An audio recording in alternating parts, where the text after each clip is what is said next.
Nobody, no crime. Well, not on my time. Eyes are watching, giving victims a voice. Raise your voice from Delphi to Camden, and there will be no more botching. We might not be Dateline, but come along if you want a great time. Grab yourself a glass of wine, and let's talk some true crime. And hey, you'll even have an alibi if you collect evidence in red Solo cups. If your expert says it just did, you might have a problem.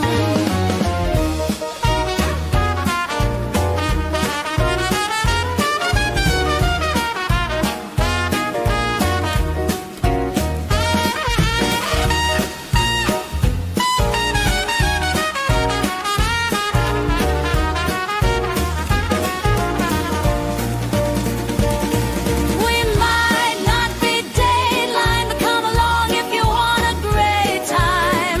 Grab yourself a glass of wine, and let's talk some true crime. And hey, you'll even have an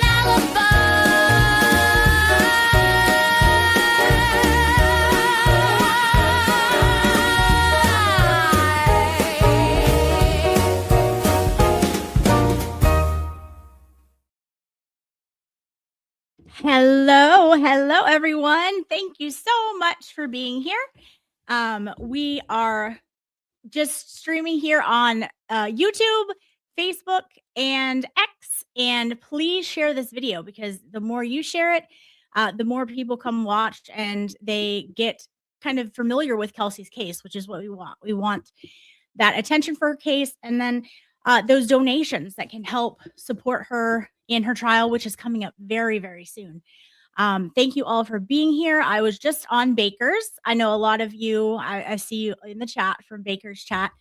And we had a really good discussion over there, and I'm sure we will continue that over here, because some really great points were made. And so let's do it. Let's get right into it. I see two guests right here that I will go ahead and welcome to the stage. The first one is our winged king and our fundraiser daddy, who has raised so much money for Kelsey, who he truly just believes in and fights for, and has put so much time and effort into wanting to get her awareness out for her case, and we can all learn from him. So I'm going to welcome Mazza Media. Good afternoon, Lauren. Right off the bat, the link is in the chat. We just need to pin that at the YouTube level. Someone's asking for it, so sorry to bring that up off the bat. Thank you. And it's also all of the fundraiser stuff is also in the description as well. But if we can do that in the chat, that would be perfect. Thank you so much. No problem. How are you? I'm doing good. Someone made a $2,200 donation last night, $2,200. I had happened to just check the website last night. I was curious about how far we were away from hitting $100,000 for Kelsey, and I noticed that someone had, like, 35 minutes earlier donated $2,200. So Kelsey's now less than $2,300 away from the $100,000 mark, which is I'd say is probably our objective today, is to get past that mark, and that would be awesome. That's been something that's been, for me, just something I've wanted to see, dating back to when honestly, I don't even know what my first fundraiser, what the original total was in the first one, but I mean, the last one you did 2 weeks ago was at 80,000. We finished just about 80,000 2 weeks ago off your last one, so a lot's changed in the past few weeks. We were at 80,487 at the end of your last fundraiser, which is absolutely incredible, and this is just taking off. Let me add one more person to the stage who will help us get awareness to this case and hopefully raise some funds. Broken Baker, my friend and my pal, and you know him and you love him. Here he is. Hello. How are you? Well, I am wonderful because I just hung out with a very cool lady for the last hour. So I am in bliss. Would you like Thank you for anything in having the me. comments about whose fundraiser it is? Karen McCord asks. Yeah, if you guys want to put any, what, it doesn't matter. All the money goes to her, and like, whatever. You can put Common Sense Investigator, you can put CSI, you can put Mazda, whatever you want to do. It all goes to Kelsey. So we are one big team here, and that's all that matters. But yes, please put something, that way we can kind of differentiate. I know it probably helps Mazda out a little bit, but he's really good at math, so he can figure it out either way. So yes, and Mazda, go ahead. I know we're talking money. Yes. No, sorry about that. It looks like the first fundraiser that was ever on Mazda Media, it looks like it was around $14,000 at that time. So through our show and your show, it's just been an incredible run since last September. Looks like I've been doing fundraisers. You've been doing fundraisers, and it's just been awesome. So I'm just happy to push this year. I really wish to hit $100,000 today on this show. It doesn't really matter to me if it's my show, your show. $100,000 nonetheless is huge. I'm just praying for Kelsey today to help her get to that mark. And thank you, Lauren, for hosting the show. And Broken Baker, it's good to see you again, my man. And here we go. Yes. I was watching you sporadically through the day, reading that timeline, backed up with what I just done before reading that police report. There's so many questions now. I have more questions now, 15 days before trial, than I had 2 months ago. Yeah, nothing adds up, right? And I think Baker, he made a great point. Like, a lot of that self-serving stuff that came out about that Bachelorette weekend was very, I don't know. How did you word it, Baker? Like, orchestrated? I can't remember what you said, but I just liked it, and it made a lot of sense what you were saying. Yeah, but it just seems so weird to me. He apparently moved out the day before the fundraiser. It seems like it was mostly his family there. So all of the stories we heard about her going crazy seems like it was set up to fail, that he was going to get that RO in some way, especially when you then go look at the lady, I can't remember his name. Yes, the friend. I say that very loosely. Yeah, the one who went to school with her. Cassandra? Lauren, I just put Cassandra? something in the private chat that might be. Oh, perfect. Thank you. I was working on that as well. Thank you so much. Okay, sorry. Well, no, do not be sorry. Thank you. I am slow at this and not good at it. So, was it Cassandra? Cassandra Mazzoni.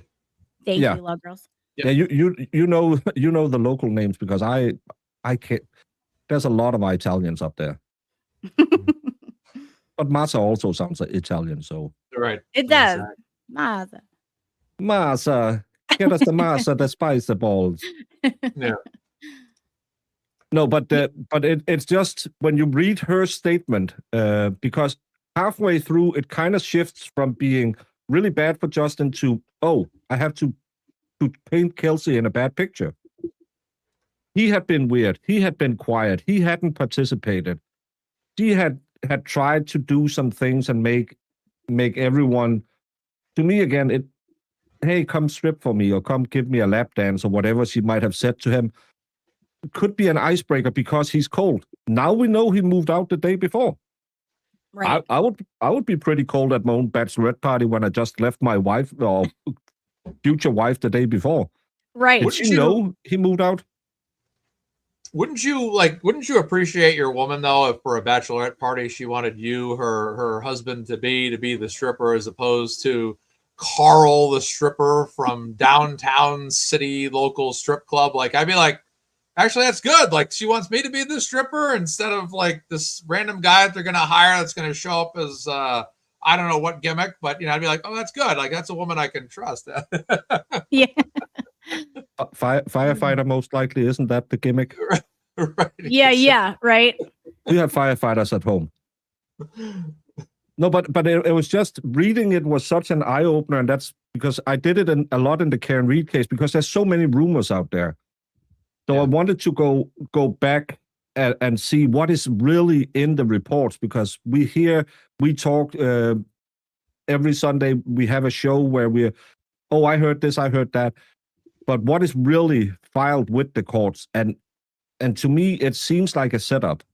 When again, I didn't know that Justin apparently had warned Lieutenant Daly she's gonna unalive you. To me, that was a big revelation when you then compare it to them walking into the house like it's just, hey, we're gonna check the Patriots on. Can we sit and watch it with you while we take your baby? They were very calm when they walked into the house. He had multiple times warned them that she's going to unalive you. Yes. What other situations does the cop show up? Yeah, he had gloves on, but no one was having a hand on the holster either. I can understand the first man comes in and is kind of the, hey, what up? And yeah, remember me. But the last guy, why isn't he ready? Right. Everyone is afraid she's going to go absolutely crazy, and they don't do anything. They just say, right. go make a bag for your baby. And yeah, when people pointed out how many times he calls his baby that baby, that's just a weird thing. Distancing behavior. There's nothing warm, there's nothing loving about that, and it's multiple times. Yeah. The chat, they pick up on everything. And that's why it's great to have conversations like this, discussions like this, because something that we miss, someone else will mention. And then it's like, oh, yeah, like the Daly thing you were talking about. I find that it's interesting that he had communication with Daly, and then Daly just happened to be there at the house afterwards. I mean, this is odd to me. And we have someone else that is going to be joining us. This person needs no introduction. Not only is she the most adorable YouTuber and the YouTube in general, but she's the kindest and the sweetest, and we are happy to have her here. Emily C, everyone. That's too nice. Thank you. I'm so happy to be here. How are you? I'm great. Hello, Maza. Hello, Baker. How you doing, Emily? Good to see you. I'm good. I'm exhausted. The time change messes me up so badly. Nothing about today makes sense. I can't, I'm sweating and sleeping. So you're going to get a very weird version of me today. And anytime I'm weird, just donate $1 to Kelsey. I love it. We love Emily no matter what she is. So we will take it. Thank you so much for being here. Thank you for having me. I don't even remember what we were saying, but just basically the inconsistencies. Talking about the bachelorette party and they're setting Kelsey up. I was listening. Yes. What do you think of that idea, Emily? Does that make I don't know. Give us your thoughts. I mean, I still think that there's pieces of this that we don't know yet, and so I think that there's going to be, there has to be something that's going to come out in trial that kind of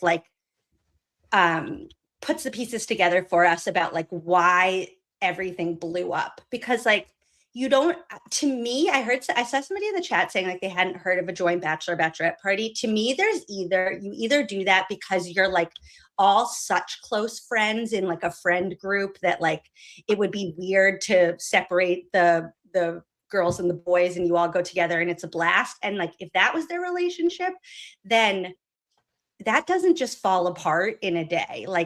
That's not something that just falls apart.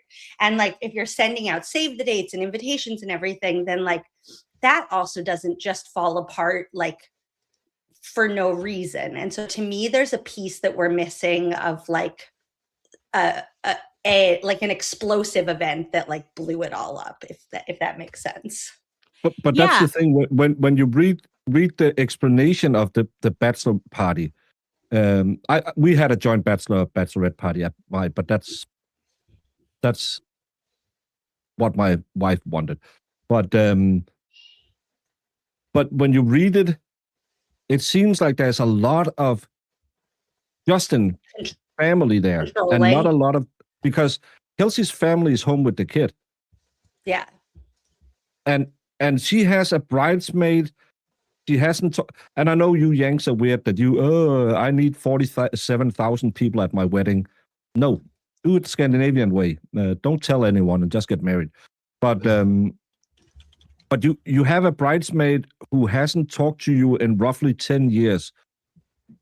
who didn't drink because she felt like an odd duck, didn't know people there.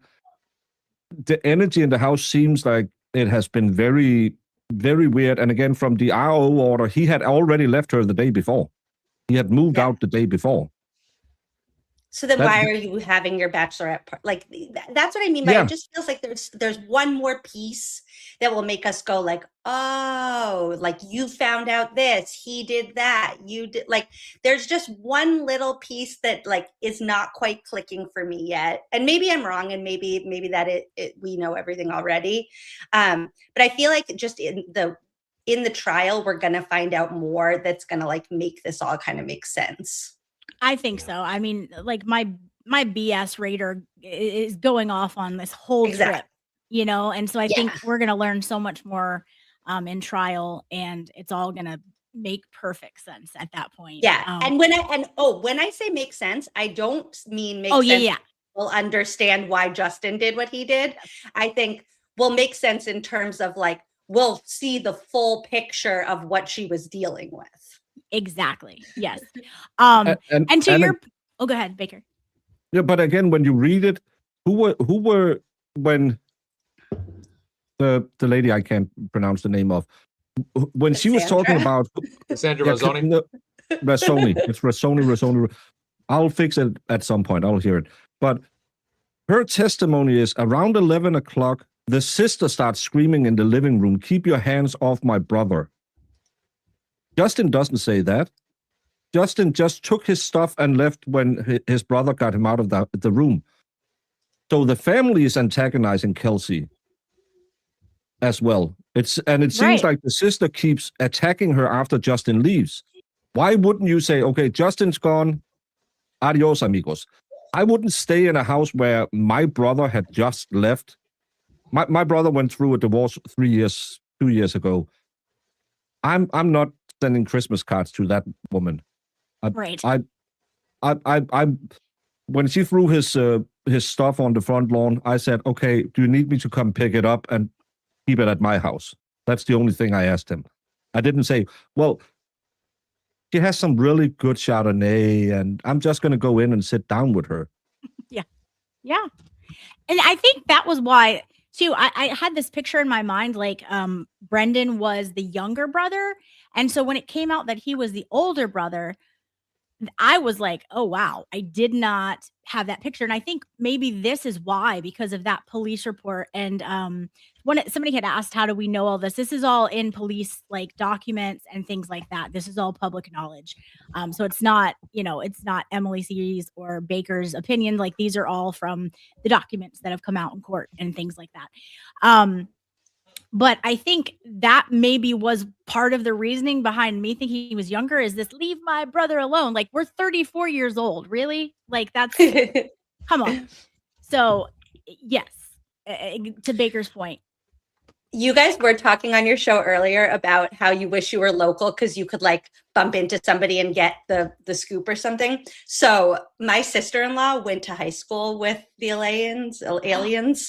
And they just had a baby. So I didn't want to like bug her about this. So I just texted my brother recently and I was like, can you ask so-and-so if she knows this family? And all she knew was that they were really good at track.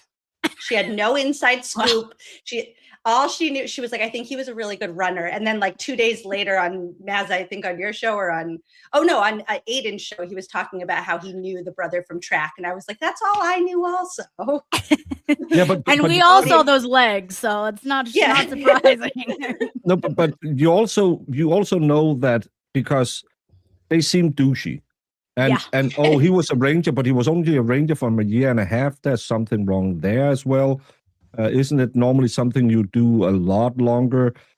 Someone at that fire department doesn't like them because they're getting all the girls, or they're getting the sweet ride, or someone would be, if you had like an Aiden who could go out there and say, hey, you want to talk? Or someone's wife, someone's girlfriend, somebody that is someone he hit on at the last Christmas party. Yeah. Someone has some deeds, and again, finding out that he had a phone number to an officer who shows up to serve an RO. How did he have that phone number? to me, that's again, it seems premeditated. Something should go wrong. I think you're Mhm. onto something. I really, really do. I really do. And to Emily's point from what she was saying earlier, that if that was a joint bachelorette party, those feelings for your spouse or whatever don't just go away, which again begs the question of why was Justin in her home a few days after this incident trying to get all of her money? And then why didn't he run upstairs to render aid to his fiance as a trained first responder, firefighter, and EMT? You know, so How these very facts are Corey back. Richins of him. It really is Corey Richins of him. They would make a cute couple, actually. But that's another thing. He's in the basement, hears pew-pews, and then leaves the house as a first responder who I think have a legal obligation to render first aid. And there's different stories about where the baby was. It was in the car with his sister, as best as I understand it. So he knew the baby was out of the zone. So why doesn't he go up and render first aid? Right. And I think Masa talked about it yesterday as well. Correct. About that. I guess the excuse that was given, or the reason that was given, was that the baby was outside in the truck or whatever, and he wanted to get outside to the child to protect it.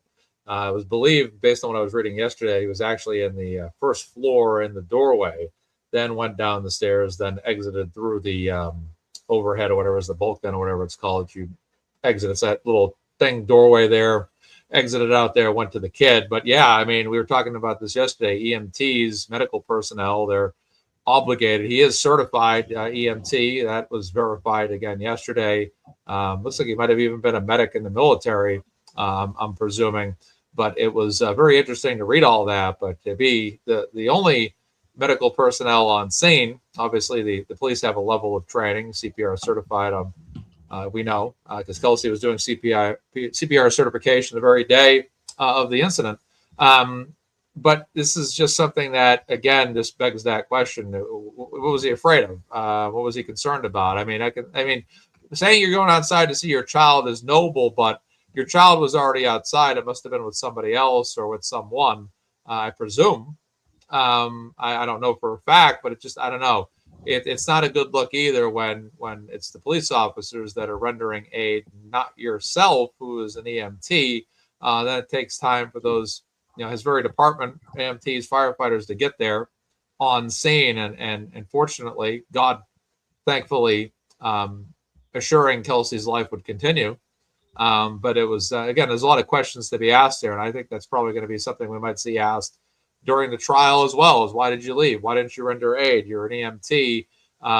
Because, I mean, like I said, I don't know what anybody's level of suspicion in terms of pre-orchestration exists among different people, but that's something that can be looked at and examined, and people can ask a question. Why did he leave? Why didn't he run up there to render aid, or say, hey, look, what's the situation? You guys need me up there to do CPR? What can I do at least? But when he runs out the door, it just, I don't know if it's a really good look for him. Probably not as good of a look as being caught on camera entering a home, which has also been very big material for the defense team at this time to argue he is not a resident at that home and unlawfully entered that home, which is what's being argued by Kelsey and the defense team right now. Yeah, not a good look at all. No. Okay, I need you guys to explain something to me. I was telling Mazza this the other day. I want to go to the North Andover town meeting on Wednesday, but I'm very, very a big baby about doing anything new that I've never done before and things that I don't know what to expect. So I need you guys to explain to me like how this works, like what do I do? If there's I think it's tomorrow. that wants to Yay, go I'm with so me, excited. I wrote a little like script of what I want to say, but I panicked about doing anything I don't know. So I need you guys' help.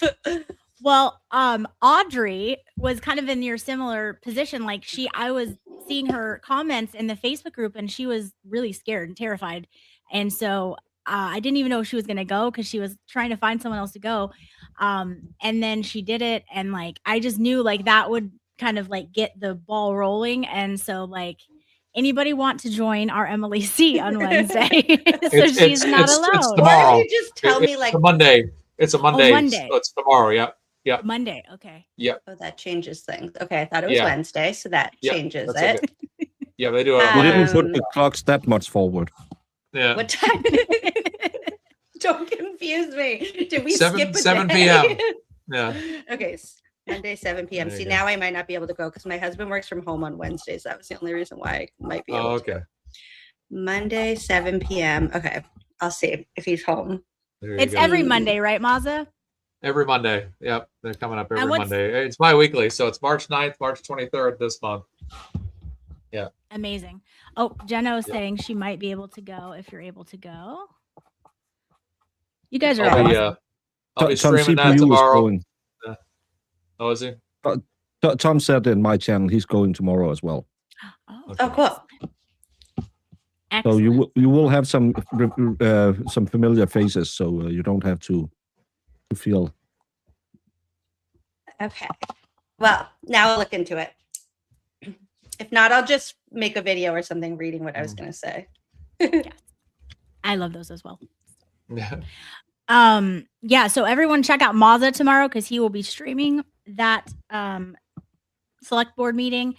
And as it seems, a lot of people might show up and have something to say. And I am all here for it. And what's cool about it is you don't have to be a resident of that county, which is awesome. So really anybody can have a say. And the more the merrier. They need to hear the outrage of the public, in my opinion.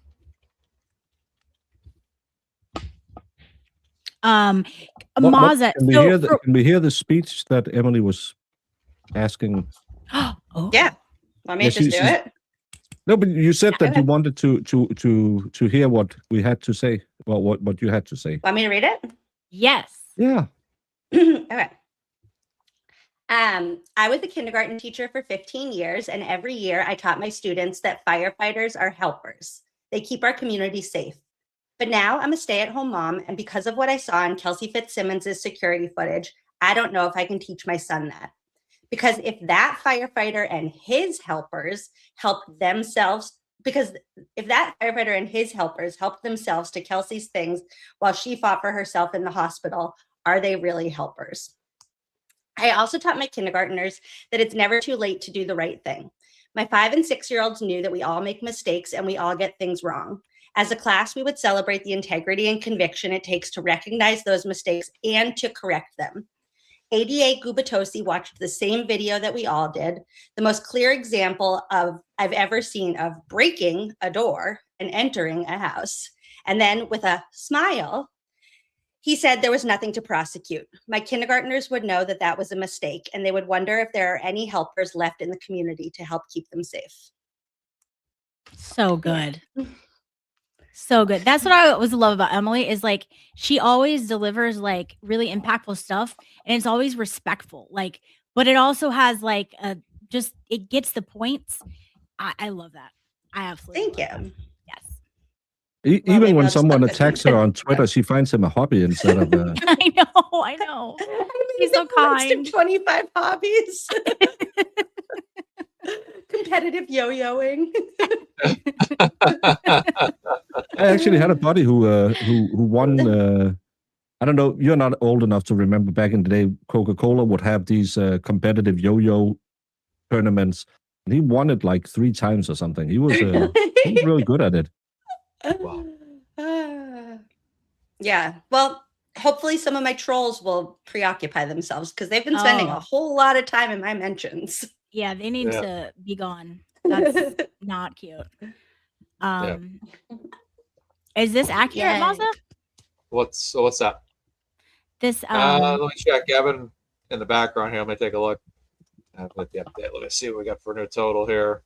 Oh yeah, we're over $98,000 right now. Awesome, And then guys. we are at $560 raised so far. Amazing.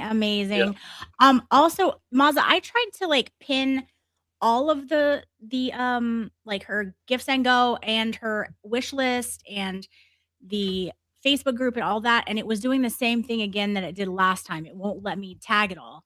Were you doing it were you trying to pin it in StreamYard, or were you trying to pin it on the YouTube website? But I did both, but it wouldn't Okay. let me. You have to click the three. Once you put the comment in, you have to click the three dots, and then from the drop down menu that appears, you got to click pin message.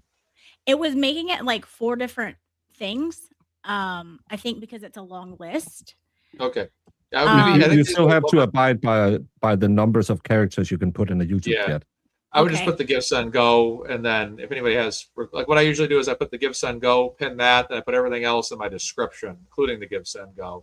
Okay, So that is people all look at it. there. Okay. So, just so everyone's aware, there are some new items that are up there on Kelsey's GiveSendGo. I know we all heard Bradel saying that she is trying to get her own place if the court will allow it. And with that being the case, she will need a room for Caden and a room with things that are now not 4-month-old, baby items, some bigger items and things like that. So she has some new items on the wish list for Caden for her new place or whenever she's able to get it. So that, yes, thank you so much, Jeno. Her giftful wish list and all of that from Amazon. I think I looked at it before, and there's some great items and also some clothes, because we know, like, when he was taken from her almost a year ago, he was itty bitty. Now he's not. He's getting bigger. So when she gets him back, she's gonna need bigger clothes, and there's some items like that on there as well if you want to contribute to that as well. And all of that is pinned in the description. For whatever reason, it's just not letting me do that in the chat. But if you go to the description, it will pull all that up. I like that screen name that just popped up, Justin Alien's PR firm. That's Yes, good. that is a good one. Hi, Lori. Also, while we see Lori is joining us in the chat, I just want to say, first of all, Lori made an amazing article. It was just beautifully written, and we've had all these people kind of stepping up to the plate to really just speak out for Kelsey. And Lori, we know, has been doing that for for a long time now, but she made a really beautiful article. KY Maverick did a fantastic article, and Claudia King, who's going to be joining us later in the stream, also did an awesome article. So there is some really good research that we can kind of retweet and get out there to people who maybe don't know about the case. And then we have people like Audrey that wanted to go and speak out, but it was something that out of their comfort zone, and she did it, and it was a big hit, and she did great. And then I wanted to also shout out someone on Twitter. I will get her exact handle, but she stepped up. She is obviously an amazing artist, and she knitted this gorgeous blanket that she's going to auction off for Kelsey. And it's a purple police flag with instead of the blue line, it's a dark purple line and a lavender color. It's stunning. She's obviously extremely talented. And she basically just said, you show me that you donated to the site and you can get entered to win it. And so I will get that here. I'm so unprepared for this, you guys. I'm sorry. But We're all here. just a huge shout out to everybody just doing things to help Kelsey. It just is a really awesome reminder that when people see something they don't like, anybody can make a difference. Right. That's what was, throughout the Karen Reed trials as well. We had a lot of people that were knitting and creating a lot of homemade products. I think that's what was so great about it, with this ability out there. And I remember the craft fair at the Madden Star Drive-In back in 2024 before Christmas, and it was incredible, just all the knitted products. I ended up buying some knitted hats for some of the ladies in my family, and it was really cool. I enjoyed it a lot, just to see the talent. I think that's what's great. People put their talent to good use. People like to do things, and they're like, well, I can knit. I'm a great knitter. I can put together some things. Why don't I, put this out here, and maybe we could use this as a means to raise money for someone like Kelsey Fitzsimmons, which is something I strongly believe in. That's why I wanted to help promote that as well, because it's just, I just think it's an awesome idea, and it's a nice little thing because it's nice to get something too sometimes. When you sometimes get a little nice handmade gift, but then you donate, you have a chance to win it. I think that's really awesome. Love to see that from people. And that was one of the cornerstones of what we saw with Karen Reed supporters as well over time, was just that community effort and people with talents, good ideas, putting them in great use that financially benefits someone like Karen and now Kelsey, which is absolutely fantastic. So just wanted to comment on that. That's it. Yes. So. No, it's so true. And it's Amy Donaldson on Twitter. And I don't know if you can see it. It maybe doesn't show the true color, but it's beautiful. And so yeah, you can says if you would like to, you can get in on trying to win. It's 50 by 50, so it's a really large size. $10 per entry, 3 for $25, and so on. A winner will randomly be picked on a wheel on Monday evening, so tomorrow night. Screenshot your donation, and I'll put in your entries. Good luck, and let's help Kelsey out. So, and she directs my everyone to goodness, the I hate. GiveSendGo. My goodness. I hate to say this, but I can volunteer my show to do that wheel drawing live. We used to do that for the Karen thing. If they want to reach out to me at Mazzamedia Yahoo. We can do the live stream. Yes. If they want to do that, it's up to them. I'll volunteer my show for a bit tomorrow, maybe around maybe before the select board meeting. We could, if they want to reach out to me, please do. Mazzamedia@yahoo.com if they're interested. That would be awesome.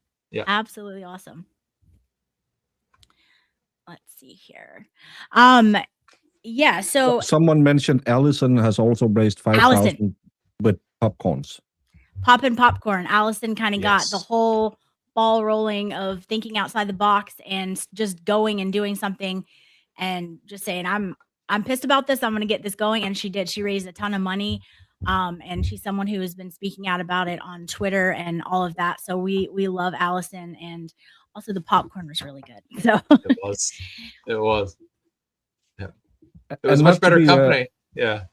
So go ahead. Not to be a rainer on parades or anything, but I think it'll probably make a lot of people happy.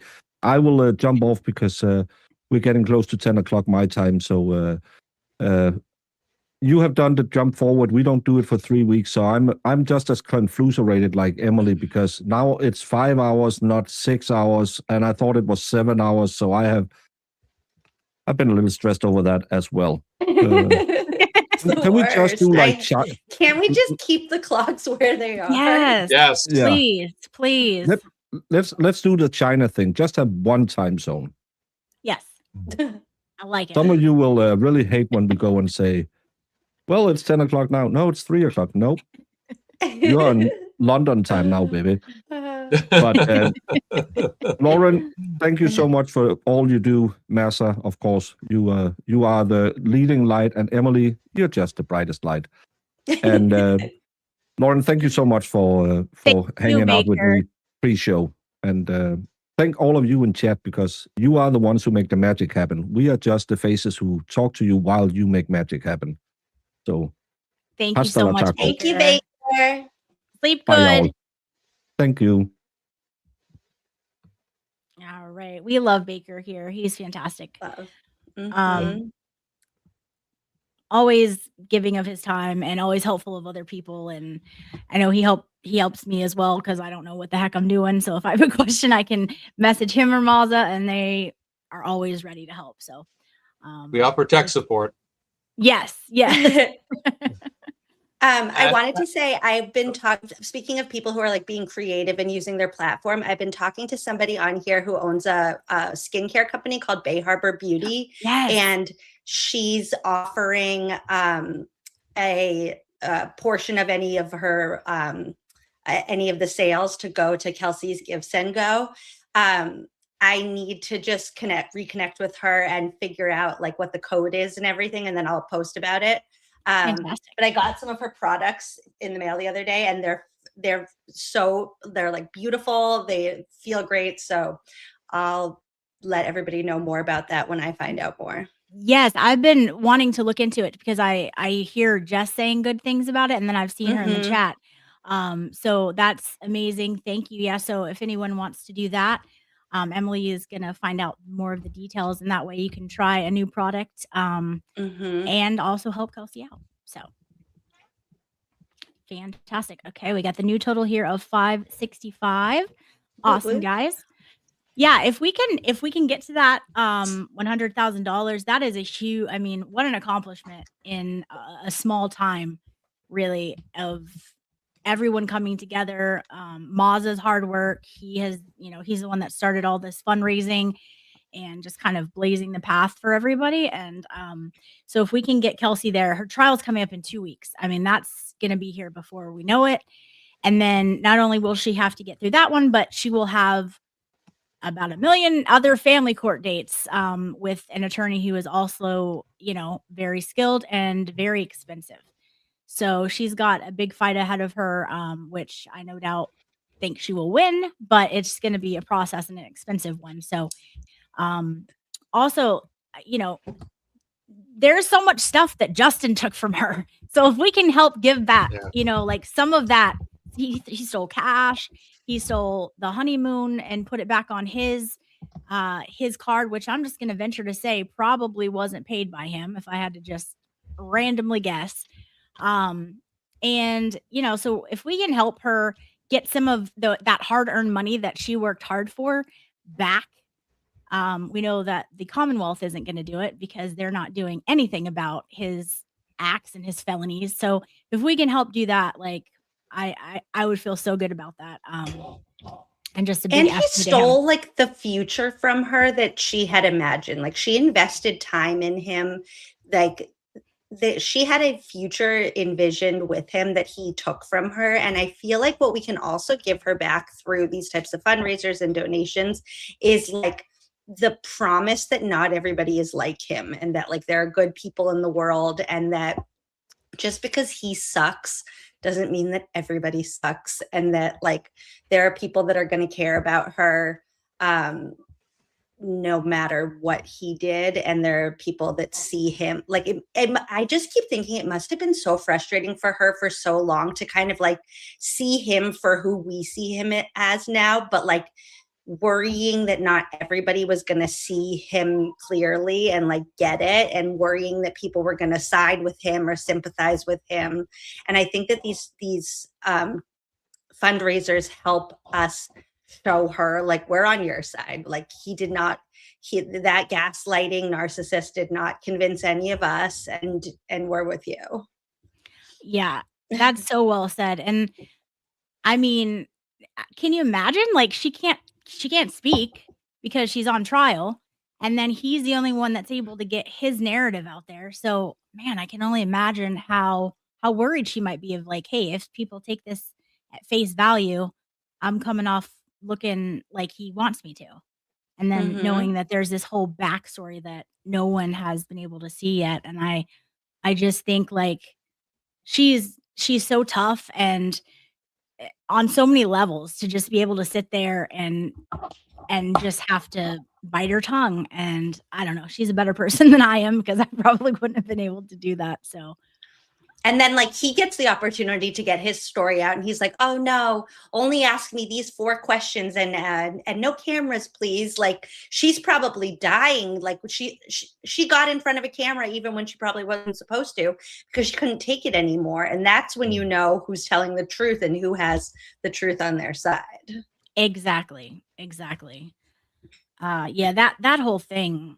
I mean, what attorney would advise him that was a good idea? Like to double down. That doesn't like their client, right? Yes. I mean, to double down on the things that like we see you doing with our own eyes on camera. How did you think that was going to go well for you? What are we doing? No, I was just getting my things, my Kelsey's passport. Right. What? Changing Kelsey's password. No, my password. I mean, like there's no way around that stuff. Like it's just wild. He could spin a lot of things, but taking her passport was like, I'm so glad he did that, because really it just shows where, no, you were not doing anything noble. You were not doing anything you were supposed to be doing. Exactly. Just vile. I don't know how this is what you're thinking about doing when the mother of your child is fighting for her life. It's despicable. It's Gross. just the interview as well. Like I was just getting ready to I just made my last tweet of the night. I usually have like a cutoff time unless it's like a big night. I said, okay, this is my last tweet. I'm just going to do recreational things the rest of the night, TV, food, whatever, and chill out. I'm just going to kind of decompress from the online world. Good. All of a sudden, right as I'm doing that, I get tipped off about the NBC 10 video. Next hour, I'm like watching it, reviewing it, and then it gets so weird when they show the clips and he's just like this. Right. Yeah. It was just if that was his PR firm that was behind that, or maybe the PR firm coordinated with the defense attorneys. Allegedly, it took place in the law office. It was just it just to me it showed that defense narrative was making a public impact. That's what that tells me, because I can't imagine that they'd feel the need to do something like that. Because, I mean, it could always be disputed in court, but obviously they felt the need to go to the press with it, NBC 10, and are like, you can ask 4 questions and 4 questions only, no more than 4.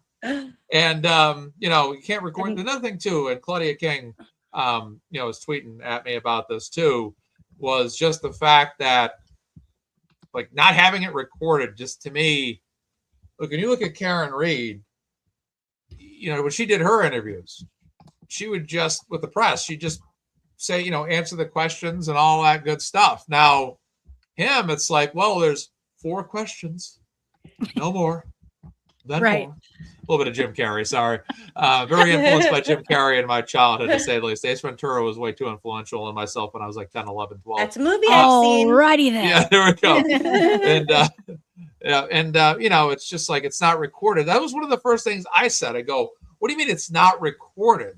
Because, I mean, an innocent person like Kelsey Fitzsimmons, when she got out of jail the first time on September 8th, was like, the truth will come out. Like, you're willing, even when Kelsey Fitzsimmons, for goodness sakes, had released a video a few weeks ago, on her child Caden's birthday. She had released the video that was recorded. She was willing to record herself to talk about it. People, and to Emily's point, when you feel like you're right about something, you're willing to have that conversation live all day long in front of the world, and you can't wait to do it. But when you see someone that's like, well, I'm going to go on an interview with NBC 10 Boston, but can't record it. I'll interview with you. You can put it on the news, but you can't record it. That tells me, being a analytical thinker that I am, that you must be hiding something, or you must be afraid that you might slip up. Now, maybe he said everything he wanted to say in the manner that him, his lawyers, and perhaps his PR team wanted that to be said, and perhaps they succeeded at what their objective was in terms of what they were looking to say. But is there a concern on their end that he might say the wrong thing? Is there a concern? Because, again, is this another Karen Reed case, for example, where Karen Reed's the defendant, but it really feels inverted, quote unquote. I just got 3 jokes in there, and if you guys were paying the Gubatosi quotes, I got the inverted joke in there, and I got a Karen Reed reference in there. So it was all And very you have craftily. a solo cup. I have a solo cup as well.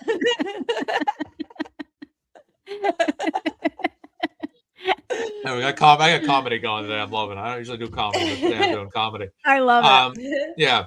But yeah, it's he would be like, he wouldn't be worried. But to me, it feels like it's a defensive move when you're going online. You're going in because you feel like you need to play defense by going on NBC 10 Boston, and you don't want to have it recorded, because it tells me that, was it his attorneys? Is it his PR team? Are they afraid to be like, we don't want him to say this or say that. We don't want this to spill, because is there something to spill? That's my concern. And is this another case that really the defendant is really not a true defendant? And it's that the people on the other side that really have something to hide, because everyone that followed the Karen Reed case certainly knows that there are a lot of people on that side that sure seemed like they were acting like they had something to hide. And it seems the same way in this one too. Well, that's all I needed to say. Oh yeah. And why are we the only ones who see it? Like, why aren't the police like, hey, actually, you didn't want to do something recorded. Why don't you come in and we'll record you? And you actually don't have a choice now, because you, like, Nothing seems like it's operating the way it's supposed to. No, it seems like they're protected is how it comes across. For what Mhm. reason? For what reason? And you can't use it as a shield and a sword. Like either you need his testimony, so you had to give him a deal, or you don't need his testimony, which is what Gubatosi is Right. saying. Yeah. So which one is it? Either way, it's not good look for you. And the jury's gonna hear that. This is going to be, and Bettero had said on Twitter recently that this is going to be a pretty bad look for the prosecution.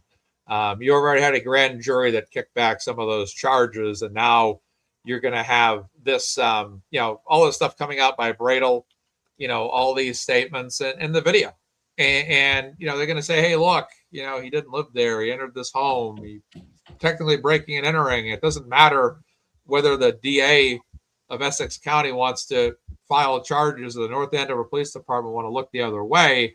It doesn't matter when it comes to the optics in the courtroom, because the people on the court, the jury, are going to see this and they're going to say, what the hell's going on here? And here's the thing. Let's talk about the female perspective. And Lauren and Emily, I'd love to hear your thoughts on this. There are going to be women on this jury. And among these women, if we remember, one of the jurors in the first Karen Reed trial was actually pregnant at the time of the first trial. Victoria George. Yes. Victoria George. And I remember, My friend now.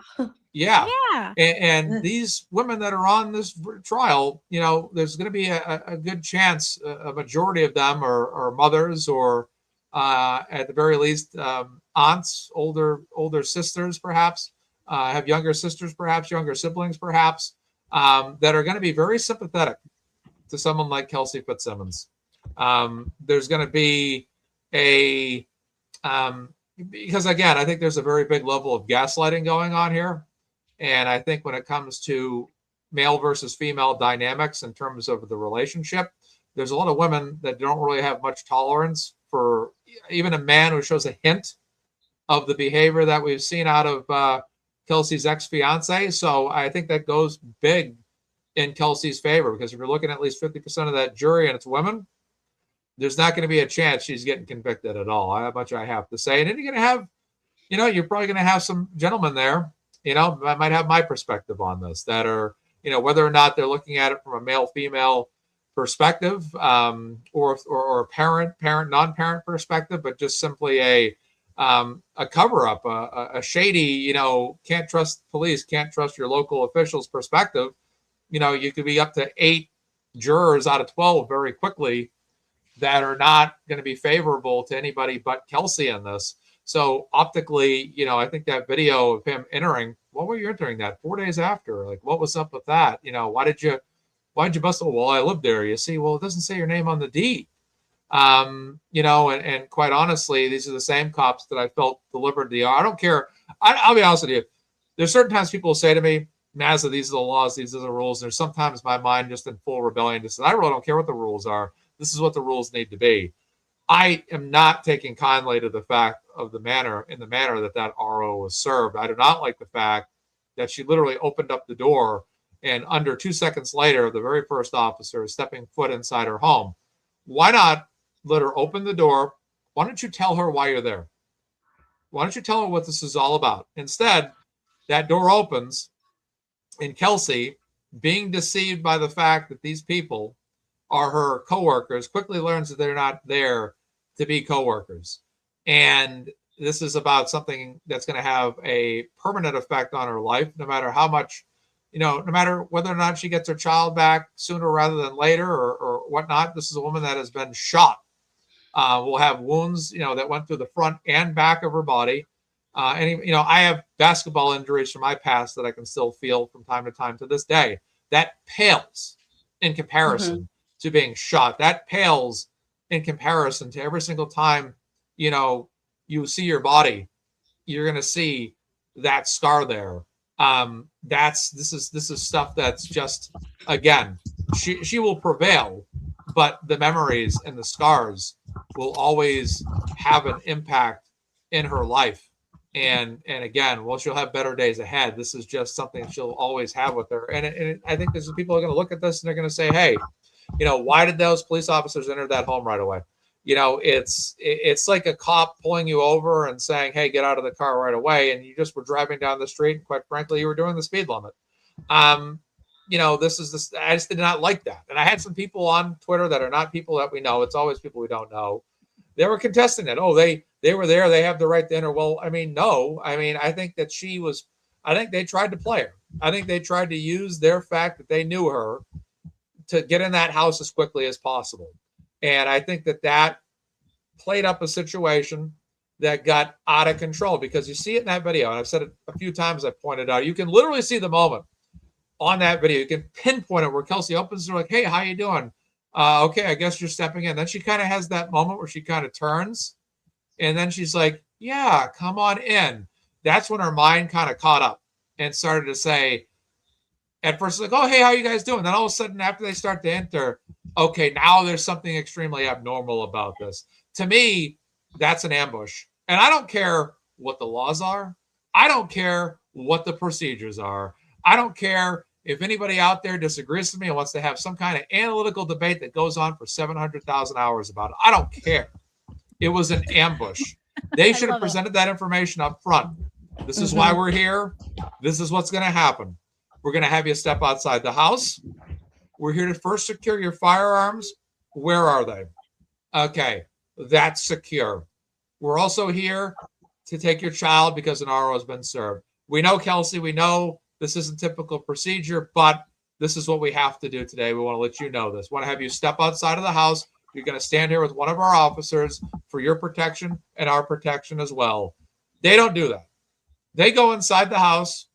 They bring this to her attention. Well, she's already in the house. And at that point, she now feels cornered. She now feels trapped like an animal in the wilderness that's now been baited into something and is now caught in a trap.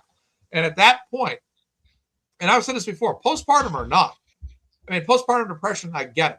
But postpartum or not, you're still putting somebody in a traumatic situation where there's going to be a reaction.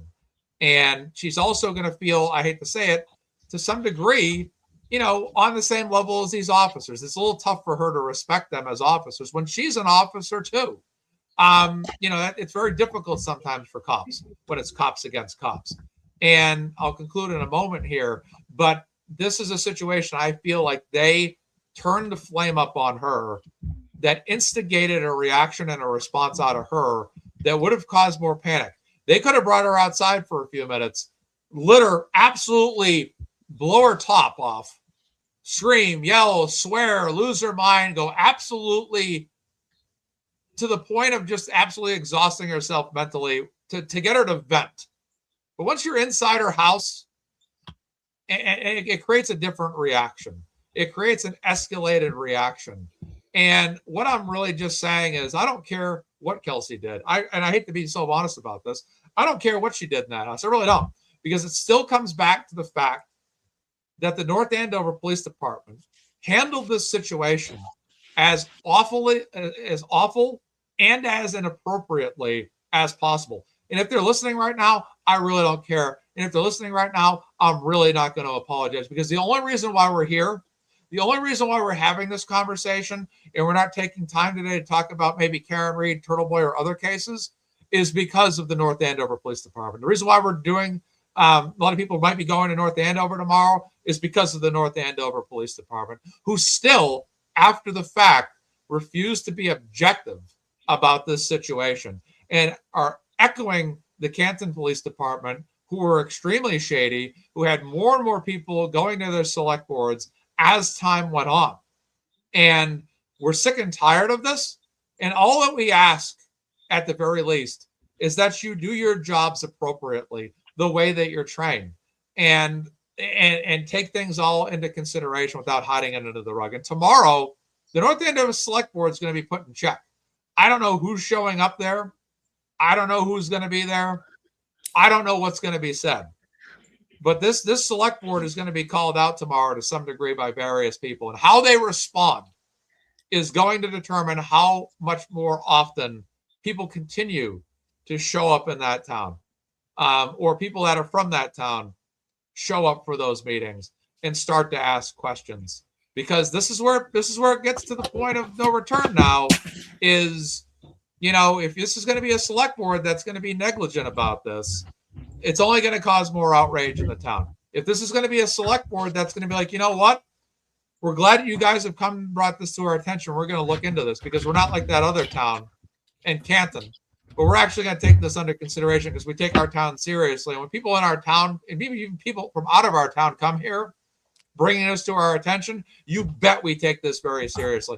We're going to get 1 or 2 of those reactions tomorrow. And it's up to the North Andover Select Board to handle this situation in a way that is in the best interest of their taxpayers, which is hearing those concerns and objectively being observational about what's gone on in their town and acting in a manner that can enforce that or review that. But if they're going to sit there tomorrow and if they're going to smirk, if they're not going to pay much attention, you know, you're going to start to have people, because here's the thing, the fire has been set now. It's once that video came out, you had Audrey, the very first person, get out there last week. And once it happens, this is where it starts to pick up. This is where people want to follow the select board week in and week out. This is where people in town that have quotes like 3-2, even though they're not on the select board, but they're on the other, I think, town planning board, start to become more notable people. And I'm just asking, you know, my message to the North Andover Select Board tomorrow is I want them to hear their people. I want them to advise them that they're going to take everything that's said tomorrow under consideration and under review, and that they're going to work with the people in their community to best get this worked out, analyzed, and resolved. But if they come out there tomorrow with an attitude that we don't care what you people think, we think you people are a bunch of nut jobs, if they're going to be low key, we support anyone that's anti-Kelsey, this is when you're going to have another Canton Select Board on your hands. So it's going to be extremely interesting tomorrow to see how they conduct themselves. They did not really show their hand last week. It could go 1 or 2 ways based on viewership perception, but it's going to be very interesting. I ask everybody that goes there tomorrow to do so respectfully, to do so professionally. Stand up there. Don't go up there with a bleep you attitude. Go up there with a, we are here today, like Emily said as well, you know, and hers, we are here today. We have concerns. These are our concerns. These are the things that we're seeing. This is what we'd like you guys to address. Let's not go in there with an attitude that this is the Canton Select Board. Let's give this Select Board an opportunity, at least initially, to establish themselves about how we're going to see them. And if it turns into Canton, well, I guess people are going to have to probably get a little bit more intense. But like I said, I'm asking everyone tomorrow to please do so respectfully, professionally, make your points known, be cordial. But if it starts, like I said, if it just starts to get intense at some point, well, I guess that's what will happen. But I just want people to go there and just, again, make your case, because that's what the people in Canton did. They initially went up there. They were kind, they were respectful, they were cordial, and then they found out that select board was not taking them in kind. Then it started to get really intense, and you started to see the arguing, the swearing, the, you know, this town's going down the drain because of you type of comments. But again, tomorrow, I just ask everybody to just represent us well, represent yourself well, represent Kelsey well, and let's give the select board an opportunity to present themselves. And we'll take it from there. So that's just my ask. I have no right. No one has to listen to what I have to say. You can do whatever you want, but I would just say, we do. Yeah, exactly. Yeah. My recommendation is just that, again, cordial, professional, respectful, make your case known. You don't have to necessarily do the angry, this town. You can just do it like, we have concerns about this town. We're concerned this town. We want to have this town look at this as a taxpayer, kind of like exactly how Audrey did it last week. Reasonable arguments, reasonable points. Audrey got all her key points out there. It was fantastic. I've talked for like 10 minutes nonstop. I'm going to cut myself off because I got to go check the GiveSendGo and let other people talk. All right. But I think that's a great point to remember that, like, they could be like turtle riders for all we know. Like, they could be people that have been following the Canton Select Board and they hate what they've seen there. We just don't know. And I think you're exactly right to like speak at something like this as if they're going to listen. Yes. Right. And sorry, I don't want to cut either of you off because amazing points, but Claudia King is here.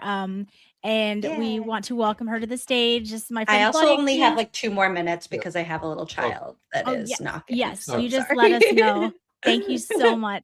I'll say hi and then say bye. Yes, this is Claudia. Hello. She is a former law enforcement officer, and she's been writing some amazing articles about Kelsey's case. So, how are you? I am doing well. Thank you so much for having me again today. I have been struggling with some post-surgery. So I'm glad I could make it on here, though, for a bit and join this conversation because there's so much going on. There's so much about to happen. So I'm stoked to be here. Yes. And this is Emily. You haven't met her yet. She is a doll and so fun. Hi. It's nice to meet you, and it's not a reflection of you at all that I'm about to duck out, but my child has been banging on the door, and I'm going to go make dinner. I guess I'll believe you, but Mazda was just talking about nuts, and now you're leaving, so whatever. You guys are the best, and best of luck for the rest of the fundraiser. We can do it. Thank you so much, Emily. We love you. Bye. Bye. Bye, Emily. Oh, we love her.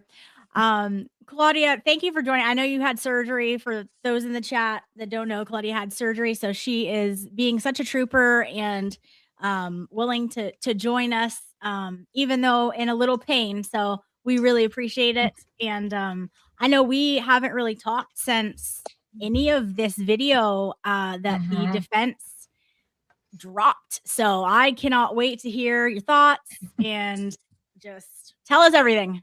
Oh gosh. I want to start. I only caught the end of what Mazda was saying, but I do want to take a moment just to reiterate, remember that people are watching. So like if you go to these meetings and choose to speak, remember that people are watching and they're looking for sound bites and they're looking for video clips. And so you want all of yours and everything that represents Kelsey to be the best of the best. So even though you're seething on the inside and you want to curse and flip them off and everything that like we all want to do, just remember that's not going to help the case, because then that just makes you look crazy or angry or emotional, all the things that they like to call women. And then if you're a man, you're masculine and you're overbearing and all that stuff. So I just did want to take a minute to reiterate that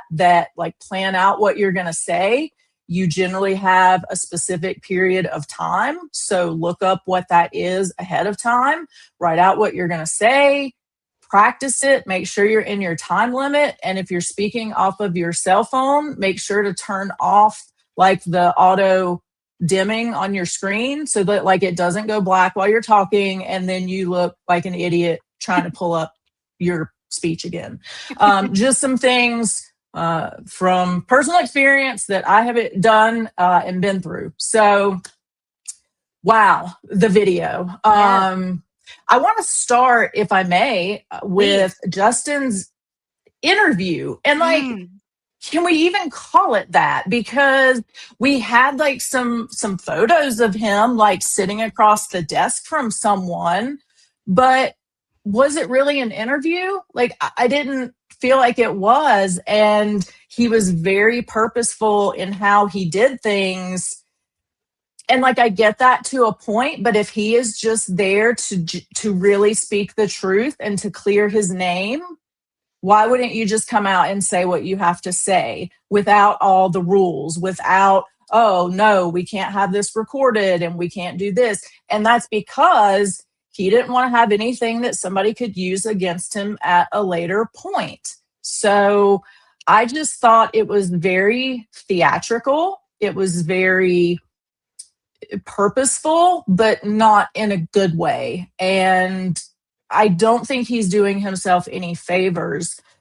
My only concern, and I guess it's not concern really, but when we get to Kelsey's trial, yeah, they can smash him under the dirt. You know what I mean? Like Bradel can impeach him time and time over, but that's not really going to help her, I don't think, in this particular case, because he was not present during anything that happened. He's just kind of going to be there as an exterior witness to what he heard, what he remembers per se. So I just wish that charges were being brought, because I think that's the avenue that people then can get the real story from him and feel like justice maybe is being served. Because why are we watching all of this video and hearing all of these things that if any one of us did, we would have been arrested 3 times over by now? And he's able to walk in and do his little faux interview. Yeah. I don't like it. No, absolutely. And why did you come in the station for that? You could have mailed or emailed a statement. Like, what was the point of your presence? Like, right. And yeah, that made 0 sense to me. So I don't know who told him to do that or whose idea that was. It was kind of harebrained, so it was probably his. Because it didn't seem like real well thought out or intentional in the right way. Absolutely. Yeah, I don't know who is advising him, but keep it up, because it's only helping Kelsey in her case against him for custody. So keep it up. And also, to speak to what you're saying, he did hear certain things that he recalled saying, and I think his statements of what he said help Kelsey's case, because if I remember correctly, he said he heard like, Kelsey, don't do it. So I think, again, that goes to her narrative of what happened. And I think, he was honest in the beginning because he thought she was going to die. Mm-hmm. So he told what really happened because that wasn't damaging to anything. And it did kind of make her sound nice, which is what he would have wanted to do had she been dead. Then that makes him look like the poor, pitiful widower dad who now has this, kid to raise on his own. So I think that is the one good thing, is that he was interviewed in a timely fashion where he didn't know she was going to live. And so he was fully transparent and honest about what he heard. And now he can come up and say whatever, but we have those original statements with which they can impeach him if necessary. Yeah. Plus, he's just an idiot. Like, would he have even had the ability to like form something? Yes, we know like the cops maybe so, but like Justin, I have my questions, like my thoughts on that. So yeah, absolutely. Well, I can't believe he's going to work every day. Go ahead. Sure. Yeah, I'm sorry, but if I had a fire, I would not want him helping. Like, that's it's a problem on so many levels. But it's out. I mean, it's just outrageous. Like, if anyone else did what he was doing on camera and the proof was there, it's disgusting. And I don't know. I could talk about it for days. So. Well, yeah, because which version are we supposed to believe? One day he doesn't live there and he has literally sworn on a document that he doesn't live there. And then a couple days later, he does live there. And so he's able to break in because it's his house. So it's like, which version of him are we supposed to believe? And when you have a situation like that, you're not trustworthy, you're not believable, and you're not credible. So right. I don't understand why we aren't putting all of these facts in front of a grand jury and then potentially a jury as far as everything he did, because it looks so ridiculous. Like, you were talking about Canton and what a bunch of buffoons they looked like. And now this crew is like reaching for larger buffoonery. And I didn't think that they would be able to top that. But there's a problem here, and we're not going to get into it today. But like, if you watched any of the Lucy Medina trial, like, these cops are dumb. Like, yeah. I don't understand it. Like, so many of them are really dumb. Like, they have no sense. And I don't understand how they're all there somehow becoming police officers at this level of not smartness. I know. And that trial was maddening on so many levels. It's like Do they not have serious crimes that they have all the time in the world to just charge people? Like, if any case was literally justified, it was hers. I mean, that is outrageous of Essex County. Like, shame on you. And I'm so glad that there was some coverage of it, not enough, but some, because it's going to be backed up now by Kelsey being in that same courthouse and them having, their stakes out for her, another female, someone who, they believed the male. Well, in that case, they didn't even investigate it at all with Medina, but Right. it's gross. And there is a serious problem here, and the optics are awful. And so, taxpayers in that county, or even just Massachusetts residents, you have a right. They work for you. Like, they work for the people. So make your voice heard in a respectful manner. And that's how things get done. Yeah. That's what you have to do. The only way that anything will maybe change is by the people speaking up. And we did see a lot of that with Karen Reed, because two things, had people not been willing to speak up, and had she not had the money to fund the defense that she did, it would have been a completely different outcome. Yes. And I don't care what you think happened that night. Like, I don't care which side that you're on. At the end of the day, we'll never know what happened, because from the first moment that they stepped on that scene, the cops messed it up. Exactly. The cops messed it up. And here we could say the same thing. From the first moment they stepped on the scene, they messed it up, because they shouldn't have even stepped on the scene. But it's this recurring theme that from the very moment that something starts, the cops are ruining it long term, and then you'll never know what happened. And like, I do feel sorry. I know this isn't an O'Keefe thing, but I feel sorry for John's family, because they will never truly know what happened, and they're going to believe what they're going to believe, but they're never going to know. And it's very unfortunate. Yeah, I'm of the opinion as well. I hope things will come to light, but I just, there was nothing done, and you can't go in and reinvestigate something that was never investigated. The evidence is gone. And so it's just a shame all the way around. But really, there's just a problem in Massachusetts, and we're seeing it here again. And Claudia, I don't know that you were there yesterday, but Mazza had a great show yesterday talking about things from the timeline. And so this, I think you'll find interesting. So, like, as of today, the North Andover Police Department still does not have body worn cameras as of today. Yeah, and that's crazy. Yeah, it's just wild.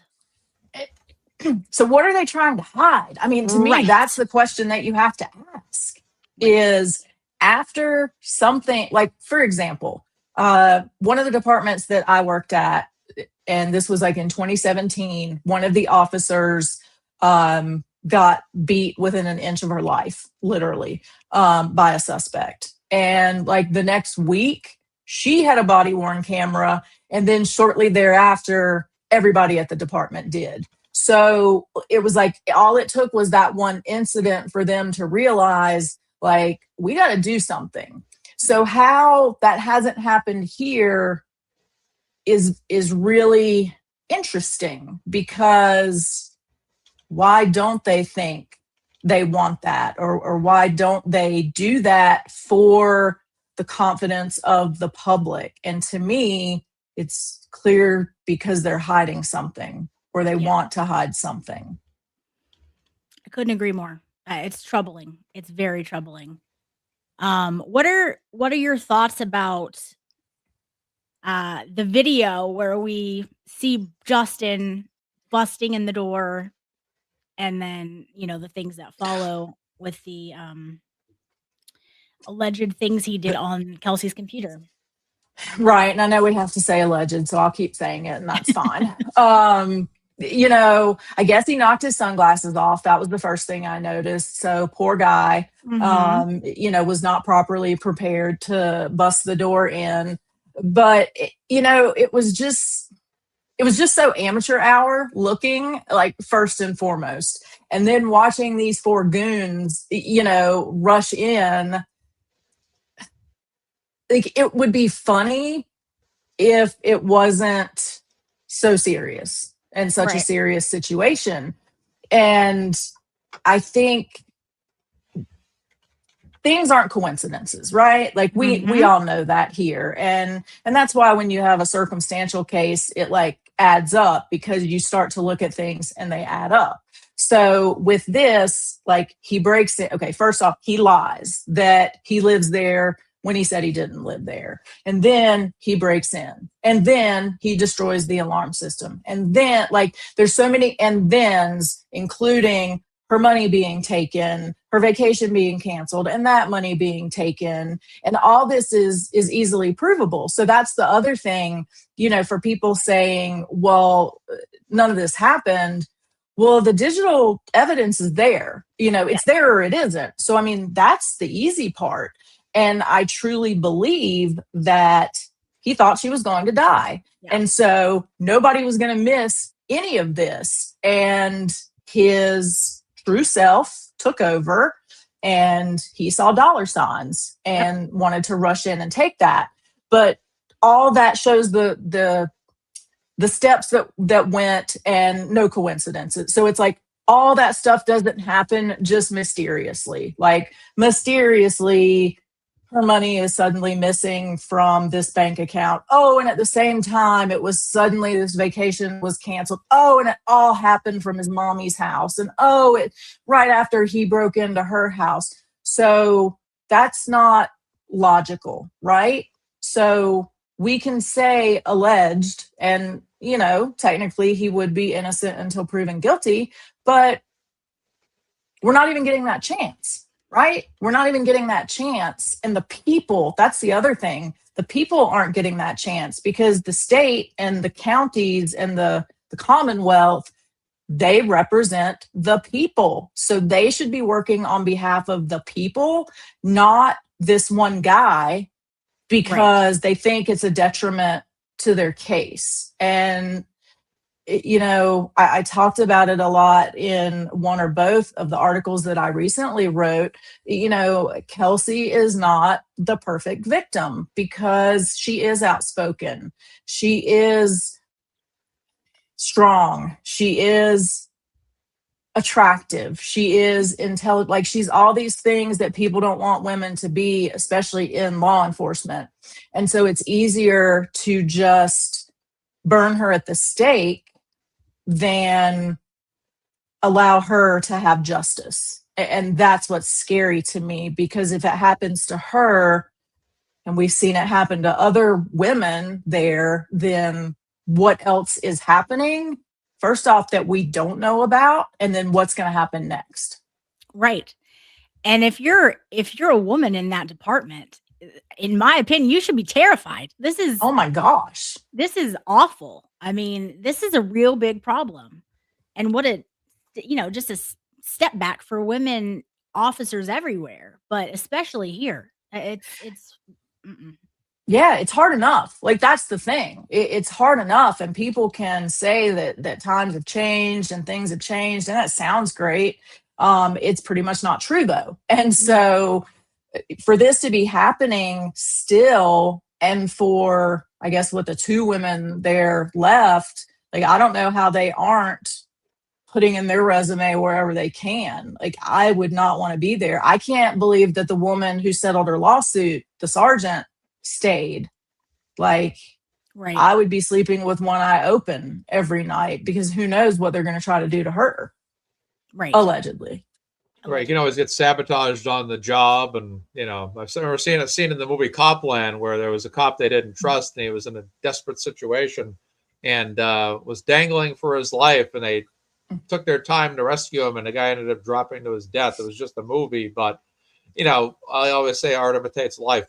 You know, a lot of times where you know you just never know if your own police department could betray you in the most dire of moments, which is why, like you said, to your point, continuing to work with the police department, especially one you've had legal matters with, settlements, whatever, you might be in your best interest to move on just for your own safety and protection, because you just never know. Yeah. I agree. And I had a situation, nothing as dramatic as what you just talked about, but Yeah. a situation where one of the dispatchers didn't like me because of the man I was dating, who's now my husband. And so I was being sent on two-person calls alone, and then was having to request backup. So it's like, that's what they do to you. Like, people joke Wow. about it, and like you said, it's in movies, but this stuff is real. This stuff really happens, and it's terrifying that people will play with other people's lives in that manner in real life. Yeah, that is terrifying. Wow. And that's why, like, your insight on this is so good, because Kelsey can't speak out, but Mhm. to have a female officer who experienced, similar things that these women who have filed these lawsuits in this department have stated, it is invaluable. So thank you so much for sharing your experiences and bringing it to us so we can better understand it. And like Maza says, it seems like sometimes it's just in movies, but it is not. And It is not. And it's sad. It really is sad. And I do feel for Kelsey, because she, I'm sure, has experienced a lot of the same things that I experienced. And like you said, she can't speak out, but I would be willing to bet what she's gone through is so much more than what we even know about. Like, that's the thing. She could probably sit here for hours and tell us different stories and things that she became used to and just dealt with and put up with. And it's just shouldn't be that way at all. yes, absolutely. And this is a great comment too from Skyview. It sets a Mhm. precedent in that town that you can break and enter in Right. someone's home and not be charged. And that's that is deep on a lot of levels, because it Mhm. really does. It really, really does. That's I mean, it's disgusting. Well, the scariest part of that to me, like, that I just thought about, is that really sets a precedent for abusers. I'm Yes. not saying Justin is an abuser. I have not delved into that enough to even be able to, like, make that assessment on their relationship. But just speaking from a place of a domestic relationship that has gone bad, that's now telling people in that area, go ahead, Right. go break into your ex's house, go attack, go do whatever. Oh, it can be on video. That's okay. That's okay. Or is it only okay if you're important? But how Right. important? Or is it like, that's the thing? But it's, to me, it's very scary for domestic violence victims right now in that area, because that's basically giving a carte blanche to abusers to Yep. do whatever after you're supposed to be gone. And who cares? You're not going to get Yeah. charged. Video, no matter. Right. What a slippery slope that is. I mean, Mhm. and we know domestic violence is so prevalent. Even stalking after the fact is prevalent. So this is terrifying because of what they're allowing and the precedent that it now sets in that county. It's I don't know. I hope that these ones that are going to go to the select board meeting tomorrow, somebody brings that up. I think that's a great point. And Miss just saying she was a domestic violence survivor. Yeah, so Claudia and myself are as well. Claudia speaks out about it a lot. And we are glad that you got out of that and are here with us. So yeah, it's man, there's so many issues with this case. There's so many layers, there's so many different dynamics. I just am so thankful that there is video footage. Like, her dad was so smart.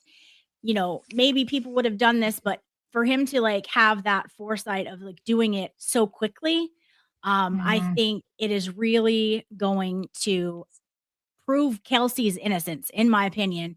And just the father of the year. I mean, my goodness. and we got a new total, or we are over $1,000. So thank you guys so much. I know our goal here today is to get Kelsey to that $100,000 mark. So we have, yep. So we are really, and then Mazza bringing out a point, we are close to tying the record on this fundraiser. So keep them coming, guys. You know, her trial is only 2 weeks away. So, no, you know, trials are a living, breathing thing. So they may have plans for what they need, but we all saw it in Karen Reed. When witnesses go up there and then they, you know, they present something, then you may have to counter that witness with a different witness, a different expert. So what they have planned is not necessarily, you know, what they're budgeted for. So it's very possible that come trial, they have to bring in someone else. When they bring in someone else, it's flights, it's hotels, it's meals, it's all of that, you know, transportation. So it is a very expensive process. And she's only 2 weeks out from that. So any donation that you give is really just, it is so well put to good use. And Kelsey and her family are so thankful. And they really just appreciate everything, which makes it so much more awesome to be able to do these fundraisers when, you know, you believe in something and then they're so appreciative. And so, you know, your money is going to such a great use. So keep those coming. If we can get to that $100,000 for her, I mean, that is the biggest FU of all to Justin and to all of these people. So, you know, you guys are amazing. It's the most generous community I've ever seen. So just keep them coming. But it really means the world to Kelsey's family, and they just adore all of you guys. It's really, I mean, they haven't met us, but in a way, like, we all feel connected to what they're going through and the need to speak out. So, it's just it's a great cause. Lauren, I want to know, you mentioned her dad, you know, and being dad of the year. Why do you think he did that so quickly? Like, what did he know as a dad, like, you know, that made him do that? Do you guys have any thoughts or insight on that? Like, there had to be more going on for him to, in the midst of his daughter being in the hospital and clinging for life, for him to be like, I need to go do this real fast.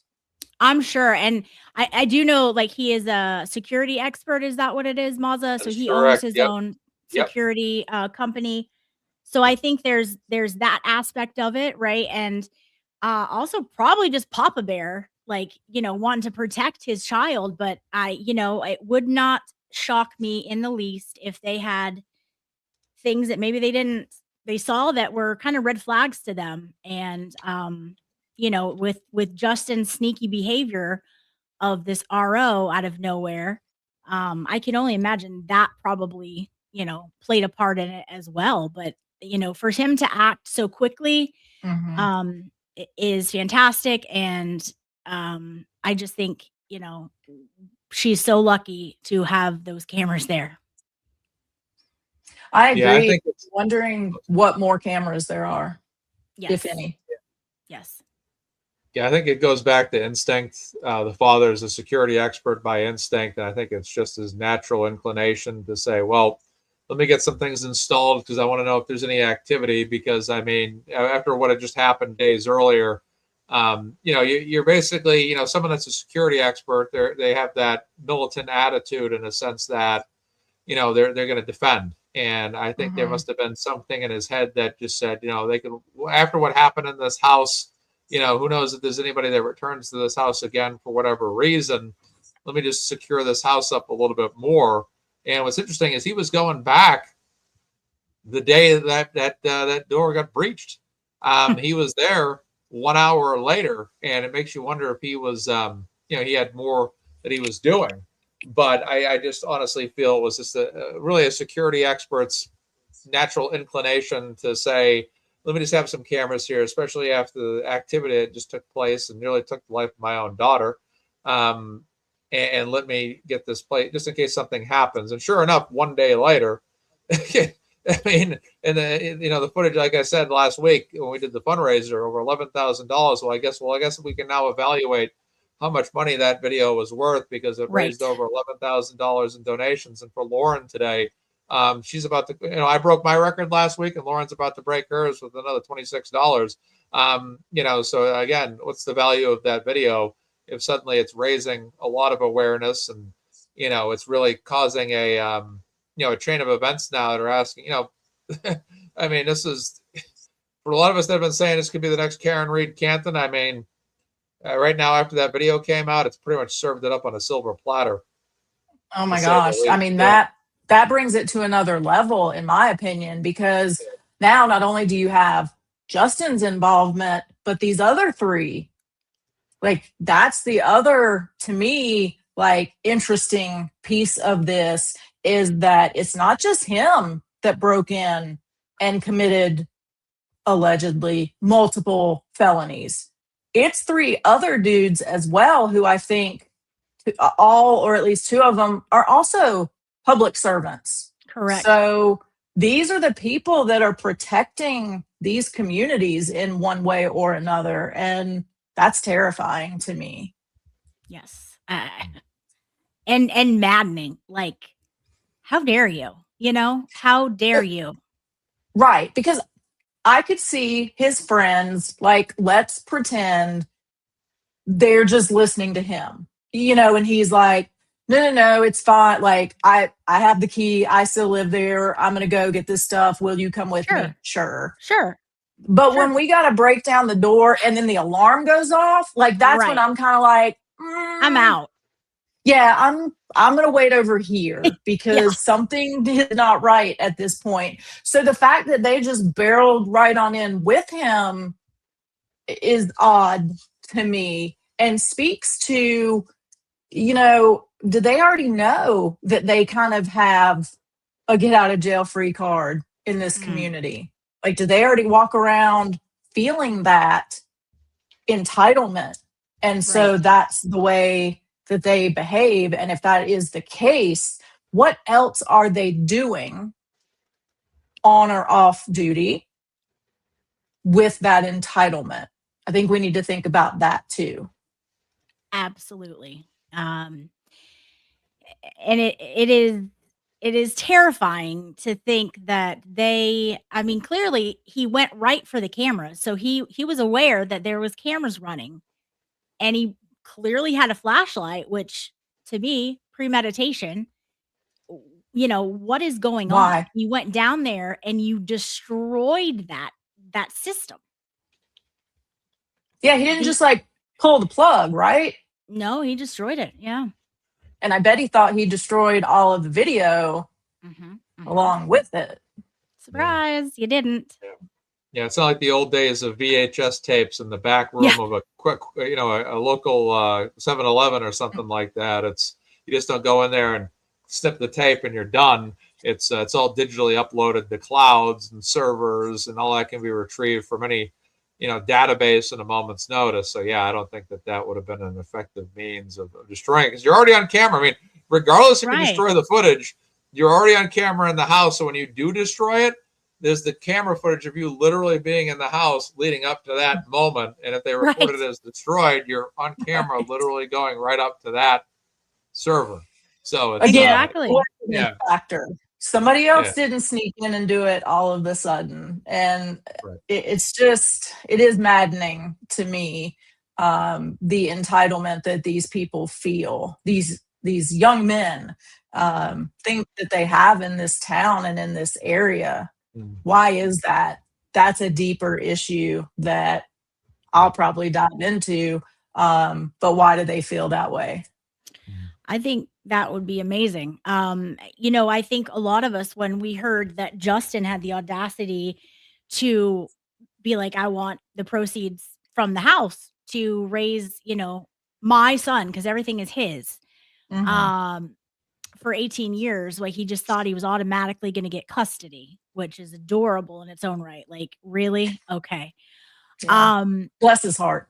Yes. And so, the fact that he had the audacity to ask the court for that, it goes to everything that you're saying, that they were so entitled. This was nothing new for them. Like, he thought he really deserved that. just like I'm sure in his brain, he deserved Kelsey's hard-earned money that she worked Mhm. for to get, just because he wanted it, just because he could go in there and manipulate her passwords to take it. This is just alarming on so many levels. The absolute moral, like, depravity that this man has. Like, who raised them? You know? Right. Right. What kind of people brought up these guys to feel that way? Like, Yeah. that's what I don't understand, or that's what's scary to me, because like the generation, the 20 somethings now, like, do have kind of a general sense of entitlement, like, for whatever reason. But these guys have taken it above and beyond that into a whole nother stratosphere. So yeah, who raised them to feel that way? And then what else has happened to affirm Right. that belief? Yeah. It's, I mean, what a deep roll, dive you could go down on that. And that's why, I just think the reporters up there are missing. I mean, you want a good story. Well, here it is. It's on a silver platter for you, but like, you're not doing Right. anything with it. No one's Right. asking questions. Like, I got to do it from Colorado. yeah. Like, that's insane. Yeah, exactly. I mean, this is it's wild, and it should concern the awesome. We got Check the 1,200. chat. There you go. Woo-hoo! Congratulations, Lauren. Awesome. Yeah. Awesome job. That's all you guys and my amazing guests. So thank you so much. It really is just Kelsey and her family really, really appreciate everything. And just you guys are all amazing and so generous. So keep them coming. And we're not very far from that $100,000. And we still have, over an hour to go here. So I think we can do it. Share the video, share, a tweet that we're live to get more eyes on it. To get more people over here who are going to learn about the case, talk about the case, and donate. Sorry, Claudia, what were you saying? I don't even know at this point. I think Rewind the tape. there's so much. Yes. I think just kind of what to piggyback off what you said about the stories and diving into, there's so many options, that people there could look at and dive into. And so again, what is the culture? Because why aren't they? I mean, like you said, news people are always looking for a great story. Right. So why aren't they diving into that big story? What's the atmosphere? What's the history? How much power do some of these people have that is making people feel like they can't talk about it? Right. And see that we saw that in Canton. We had people, even when I think it was Matt from Court TV was out there, a neighbor just walking by was like, "Oh, I knew everything about them. I knew everything about the dog." And he's like, "People don't want to talk about it here." People didn't want to speak out in that case because they knew the power that those people had. So is it the same kind of thing? They have a park named after their family. There's a judge in their family that had seniority. I mean, there is a lot here. We just don't know it yet. Like where there's smoke, there's fire, and that's what I always go by, and it's never wrong. So it's going to be something. Was there ever any definitive information on, and I think it was Noonan had a name in his family that was the judge's name or something? Did that ever come to fruition as anything, or do we still not know? I don't think we know. But I did notice that in one of the motions, the recent motions from Bradel, they are still calling him McCarthy Noonan. Love it. So I think that's fantastic regardless, but maybe there is, I don't know. But like, we haven't, as just onlookers, heard of anything. Maza, have you heard of any kind of backup with that? Sorry about this. I'm messaging a woman on Twitter that promised to donate $1,000 to Kelsey. So she said if 1,500 was donated, I'll donate 1,000 to move Kelsey over 100,000. So I've been in the background on Twitter, just getting in contact. Do you with think? Keep doing that. Yeah. We'll keep- That's right. Yeah. Yeah. Money Man Monster. He's getting the funds. Exactly. He's getting the funds. Yeah. So I haven't heard that it was really corroborated or not corroborated. I mean, like, go ahead. Because that was odd. Like, Yes.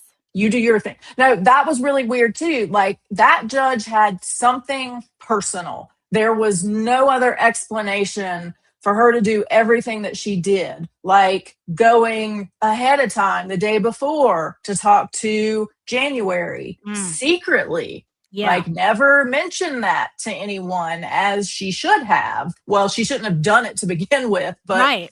once you do it, then you got to tell people. So Exactly. didn't do that, and then filed a complaint on him because, gosh, he told the truth, and he didn't back me up on my BS. So Yep. like, there's more to the story Yes. with that. I think it follows that whole thing that we've said, that my husband says, is like, there's always that one piece of information that would make it all make sense. And there's Yes. something with her that would make her behavior in that hearing make sense.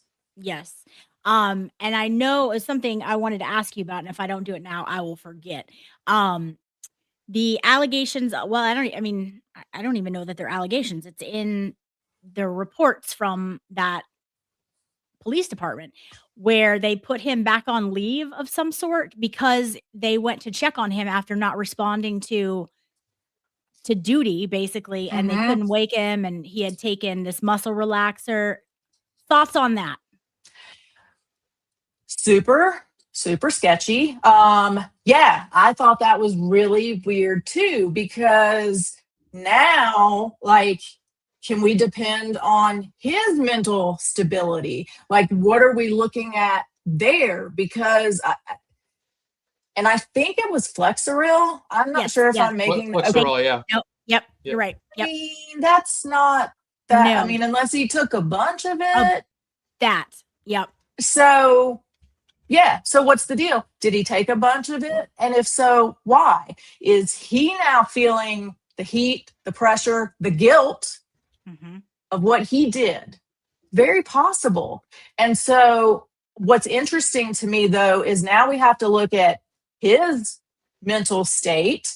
And I'm sure Bradel is doing this. And if not, listen up. But like, we need to start looking back to the time of the incident and previous forward to see, are there any markers for Right. Noonan that line up? Like, has he had some stuff going on for a while, or just now? And if now, why?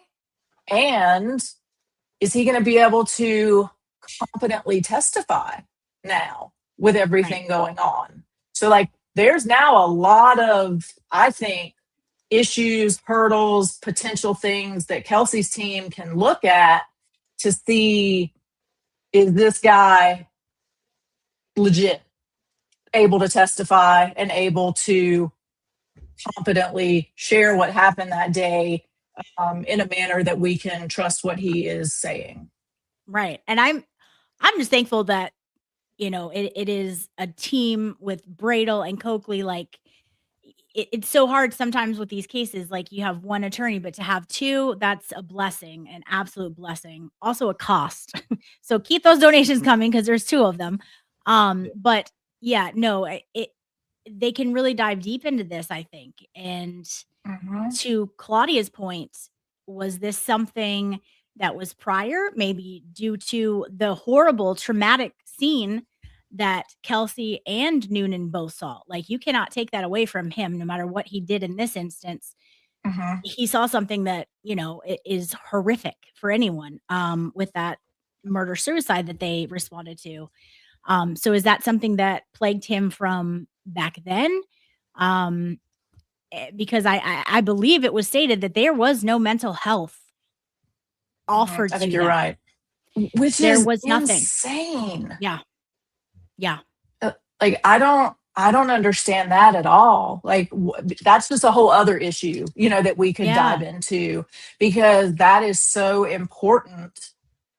When you see trauma over and over and over again, it's very easy to start taking that on and start having PTSD, or even just issues like inability to sleep, anxiety, stress, whatever. Of course, yeah. And then for men, we know it's worse because they're less likely, less able to speak out about it. But yeah, I would love to know, what medication had he been taking long term? What other treatment had he maybe had? Like, I just think there's a lot to look at. And somebody did say that they took Flexeril once and it made them feel like they were in a coma. So Yeah, anything's possible. I've heard Anything's both, and possible. Yeah. everybody. I've taken it, but it's just odd though, because what was wrong with him that he was taking it? Like, that's the other thing. And it's given for short-term use. So my question is, did he have I know he had back pain allegedly, but like, was there something that happened that he was given that for the short-term use? Or was it prescribed to him, just as Linda is bringing out here, in the first place? Right. Like, and then if he did have an injury, like it's just a lot of questions, because if he had an injury, why was he working? Right. If he had something so severe that he had to take this medication that put him into a coma-like state, that he couldn't go to work, it just doesn't make sense to me. Like, what is going on in that tiny little department, and why? Exactly. And then it begs the question, was he taking Flexeril or a muscle relaxer on the day of the incident? It slows your response time down. Could that be why this happened? We got it. It came in. What? Yep. 1,200 Amazing. just came in. I think it was that lady that had to have been her. It had to have been. Awesome. What's her name? Do we know her? So we can. Well, this was posted anonymously, the donation, so we don't know if it was actually her. But I just messaged her a few minutes ago, and that $1,200. So let me read the post I wrote to her. How did I word this here? I said, over $1,200 has been donated so far. Kelsey is now $1,185 away from $100,000. If you're able to make this donation, she posted anonymously. The donation was posted anonymously, but I did message this person on Twitter, and then it just came through. Probably how long after? 6 minutes ago, I messaged her. Oh, wow. Publicly. That seems like Twitter. A legit coincidence. It had to. Yeah, right. Actual. That's what I mean. Yeah, that had to have been her. Yeah. That's amazing. That's incredible. Wow. Kelsey's family thanks you. Kelsey thanks you. Like, the generosity of everyone that has gotten to this point, to $100,000 in this short of time. Like, oh my goodness. And what's nice is every single person who donated $1, that is what got us here. These big lump sums are amazing, but so are the smaller amounts, because without those, they add up. So every single person here played such a huge role, and also Maza and him just being relentless on the fundraising aspect of it. This is just amazing. I am so happy for Kelsey and her team. This is huge. You guys are just incredible.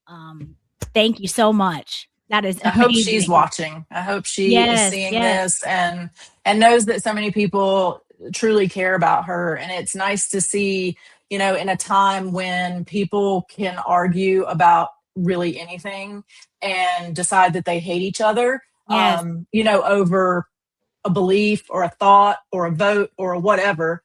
It's really nice to see such an incredible group of people come together over an injustice and say, nothing else matter. You know what? However you feel about XYZ, I don't care, because we care together about this injustice that we all want to help.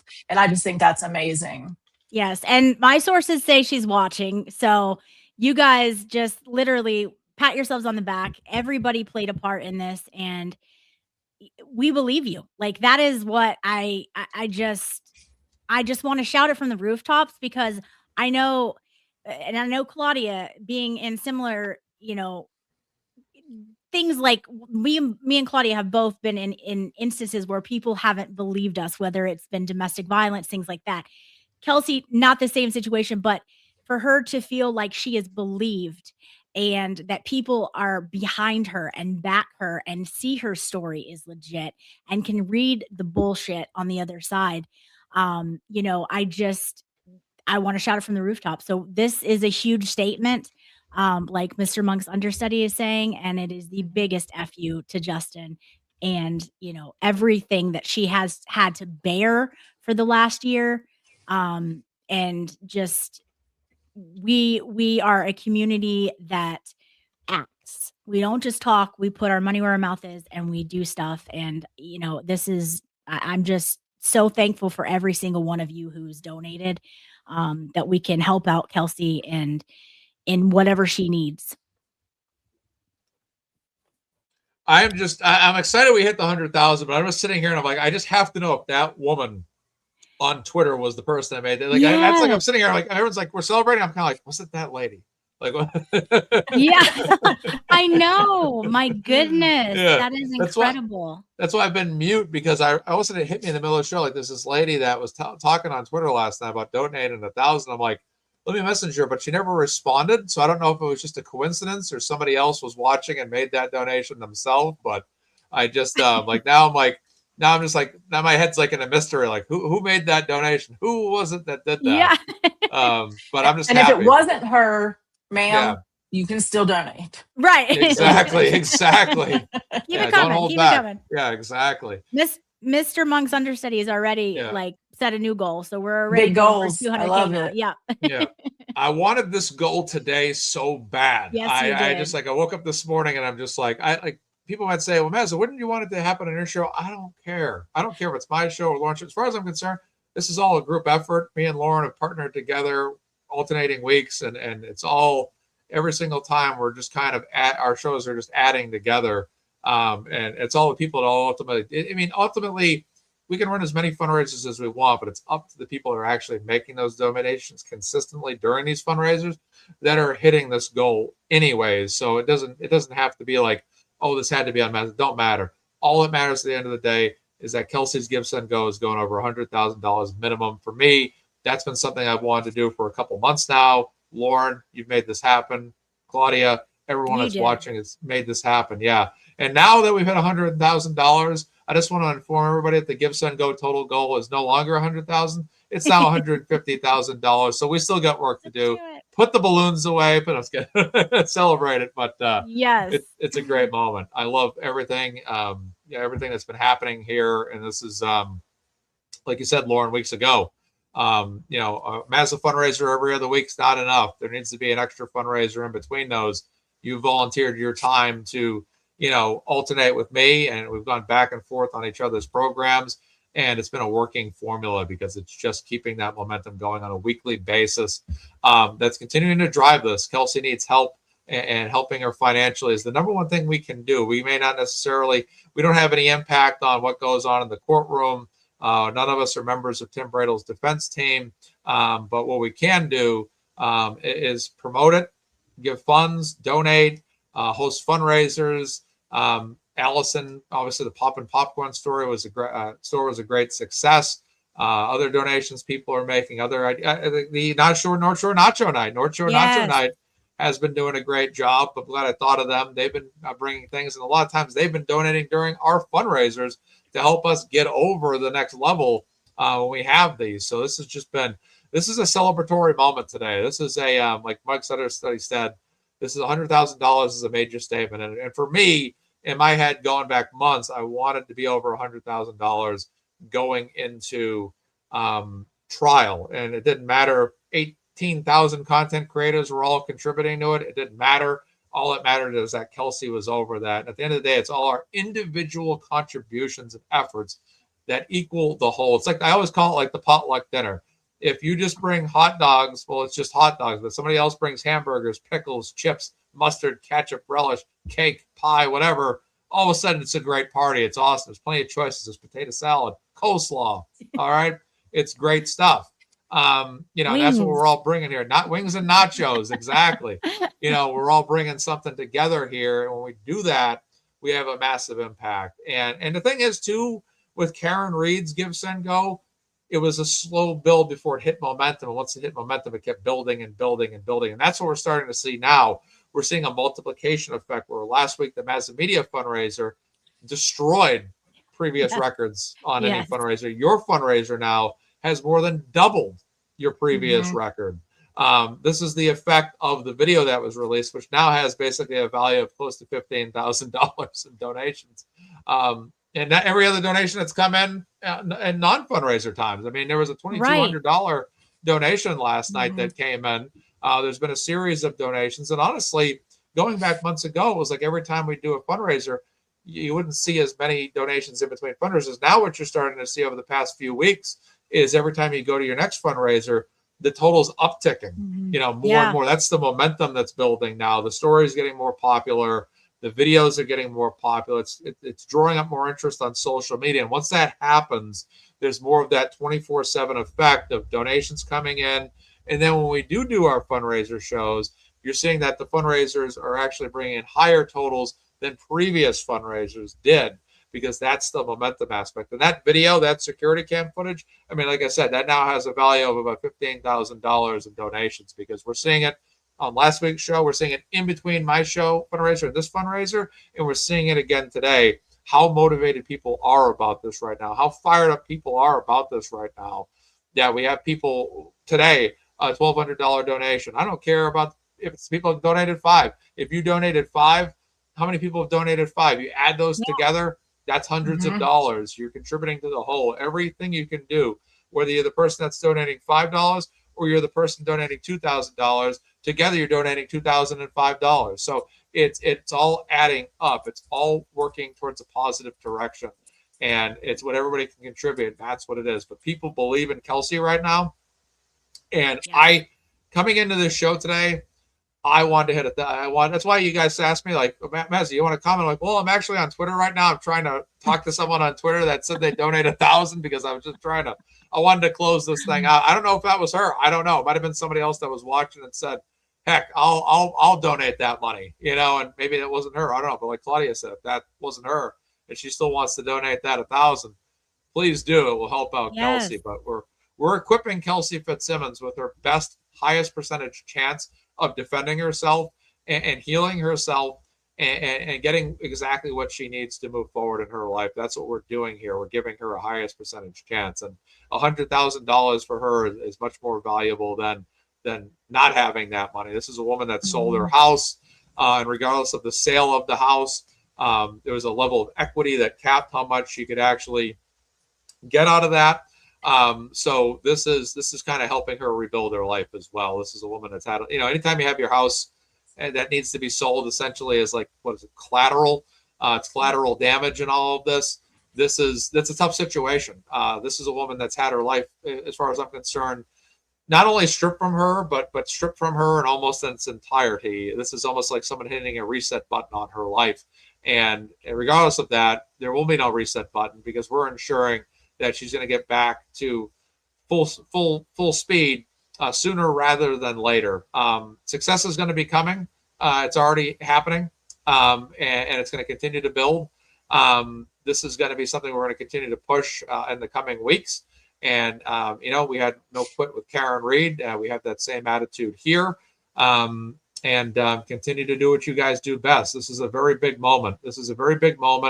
And, I admit in earlier fundraisers, I remember I think with my second and third fundraiser, it was only $385 that came in, which is great. $385 is great, but it was a dip. And I kind of said, am I going to be able to keep this going? But I always said to myself, just continue to show up, get this done, do these fundraisers. And I remember when Lauren came to me and said, who had been on a lot of my, if not all of my fundraisers, and said she wanted to do a channel. She wanted to have fundraisers. And I was like, this is great, because it's just, it's one thing when you walk and do something, but then you say to yourself, is this ever going to grow, and the people have all grown. And the one thing I know, I said to myself, the only thing I can do is try to be consistent, and Lauren can only be consistent, and everybody else that's running the Facebook groups and No Show Not Your Night can only be consistent.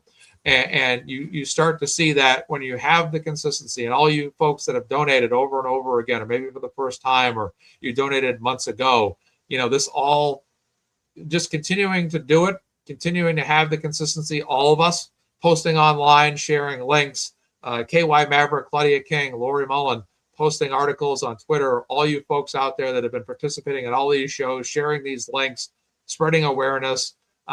People were raising awareness across the board.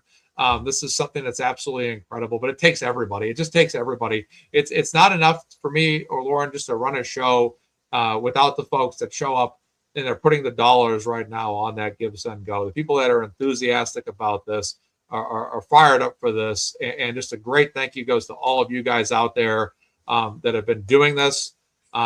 It's been incredible. And I just feel I'm grateful right now because I just know that this has been something. Like, my attitude's always just push, just keep doing it, just keep going, keep going. And I'm just so thankful. I just can't. I have no outcome in this in terms of like this doesn't really affect my life, in terms of what someone else is going through in theirs. But I just believe in the story, and I just felt that this is something I wanted to cover, and I'm just so thankful for people like Lauren, Claudia, Emily C, Broken Baker, The Glare, Lori Mullen, other people that have been on my show as well as this show, Nurse Kim, that are promoting this story, continuing to talk about this story. I'll say this. I truly believe Kelsey Fitzsimmons' story deserves the same level of attention as Karen Read from all facets, except for the attention from anti-Karen Read people. We don't want that attention, which we're not having too much of an experience with, which is good. But I just feel like this is a woman and this is a family that are going through a lot. And are dealing with a lot, and seeing, I can't speak for her family, but seeing Kelsey go through what she's gone through, it doesn't matter what individual bad aspect she's gone through. There's another aspect of this every time you look at it that's just as bad, and this is just absolutely huge. And that's why I'm going on this major celebration rant right now, because I don't usually do it. But go for it. Yeah, I'm happy. I'm thrilled, and I wanted this so badly today. And it was, it's huge because it just proved to me, like for me in my life, when I do things, I always feel like there's a reason, like there has to be a reason for it. And when I start to see like other people feeling that same gravitation, then I'm like, okay, this is great. And this means like we're meant to do this. We're meant to be here. Everybody else is meant to be here, meant to do this. There's a reason why we help Karen Read, why we help Kelsey Fitzsimmons, and we're going to give her the help she needs. And from there, it's going to come down to the courtroom. It's going to come down to Tim Bradle and Martha Coakley and Courtney Healy and what they can do in that trial and what can happen in probate court. I think it's Attorney Hess is her name. It's going to come down to them in the courtroom. It was the same thing with Karen Read trial. It came down to what they can do in the courtroom. What we can do is what we can do right now. And that's what everybody is contributing to, has been contributing. Scott McGinnis is in the comments. He's one of the ultimate standout people, boots on the ground people. But that's what this is all about. It's about pushing out everything else, focusing on this, and that's what we're here for. We're here for justice. And Kelsey Fitzsimmons will now be well funded. Then if she had never started a GiveSendGo, or they never started a GiveSendGo for her, whichever, she will now be in a stronger place. And able to, and that's what happened with Karen, the district attorney. We all had an issue with Michael Morrissey. Obviously, they're still trying to vote that, get that guy out once his term expires this year, or early next year. But he complained. He was looking for money. He needed money for that second Karen Read trial, and he wrote, "This defense is uncommonly well funded, and it was uncommonly well funded by people that supported Karen Read." And it just proves that they try to get away with this stuff. These people, these district attorneys out there, they try to get people like Karen and Kelsey cornered and say, you're gonna take the fall.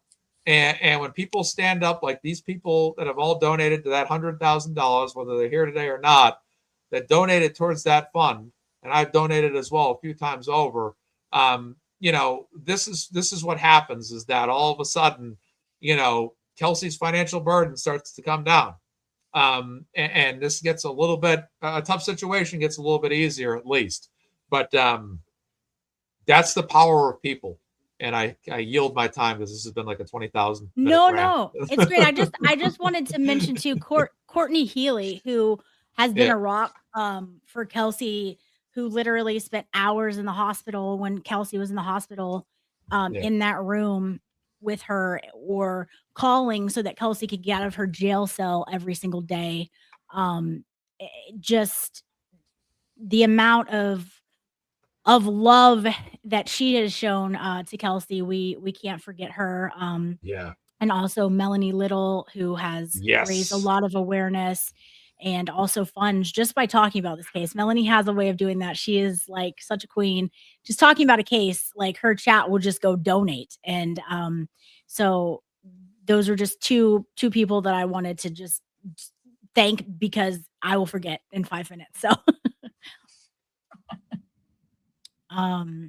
and also Mazda, like this 100K would not be happening today on this stream had it not been for like the 1925, whatever it was, of fundraisers that you have done. So that is what got us to this too. So you have kind of literally led the way, and just it's an awesome testament to, like, you can have fun on streams, but you can also do something that matters. And if you have a voice or a platform, that you can use it to help change, you know, someone's complete outlook on getting up in the morning, you know, to have literally someone who backs their story and is getting their story out, so that they have a chance to fight that corruption that we're seeing. So just props to you, props to everyone who's been on your streams, and everyone who's donated. It's just a really, really awesome time. And I know that the family and Kelsey are extremely thankful for everyone who has ever even just set prayers for them. That is huge for them. That means a lot. So you can, no matter what your, you know, social financial status is, sharing a tweet on Twitter is getting it out to people. Everybody plays a part. There is no one that is left out here. Everybody can help Kelsey and has been helping Kelsey's story get out there. So just okay. Oh, sorry. I'm sorry to interrupt you. No, please I apologize. interrupt. So the person that donated the 1,200 was not the person on Twitter. The person on Twitter has just actually made the $1,000 donation now. So Kelsey's over $101,000. So there's more good news. Yep. Oh my goodness. Thank you. Thank you. So that means you're almost at 4 now for today. Amazing. You guys are incredible. And this is listen, like, oh my goodness. Like, I cannot even imagine how good this feels. Kelsey has had to sit there and be quiet. This is her life. Like, this is the hell that she's lived in for the last year. And she has had to sit there and internalize that. And now things are starting to come out with the video, with her side of the story starting to like peek its way through. And now people are like, wait a second. Absolutely not. I'm putting my money where my mouth is. And like, it is, I just, this is fantastic. And you guys are all amazing. Thank you for those huge donations. Those are beyond generous. It's unbelievable. It's $4,061 now raised on this particular program. Incredible. That's unbelievable. Incredible. Might as well get to 5. I mean, come on, guys. Can we stop here? Right. I think we can. I think we keep going. You know, I just, Justin thought he was so slick. He thought he was so slick. And, you know, he ended up really putting a nail in his own coffin when the public saw him doing his deeds that he did. And that's when people really started getting angry.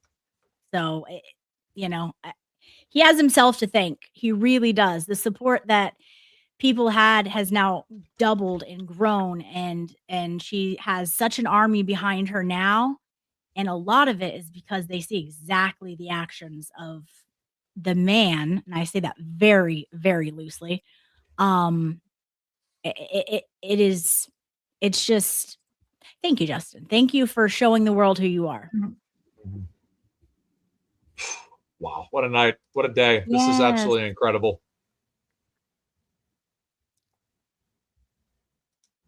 Oh, I just thank you for everyone who's retweeting the stream too. Like I think that really helps get the word out too, because like so many people, when you go on YouTube, you have an option to watch so many people and so many great content creators.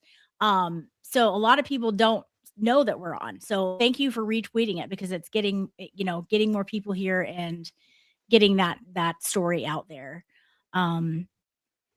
Yeah, this is what a great day. What a great day for the community to come together on National Women's Day too, might I add. And say, absolutely not. We stand behind Kelsey and we're here for it and we're not going anywhere. Yeah.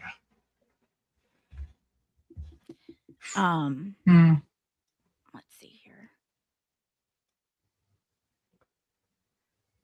Somebody wanted your email address. Maza's? Yours. Mine? Yours, yeah. I guess I should set one up for the show. It's just my personal one. That's what I do too. I had to create my own mass media email because people are asking for my contact info. I'm like, I don't want my personal email out there. I'm like, let's give them the mass media. I had to create one.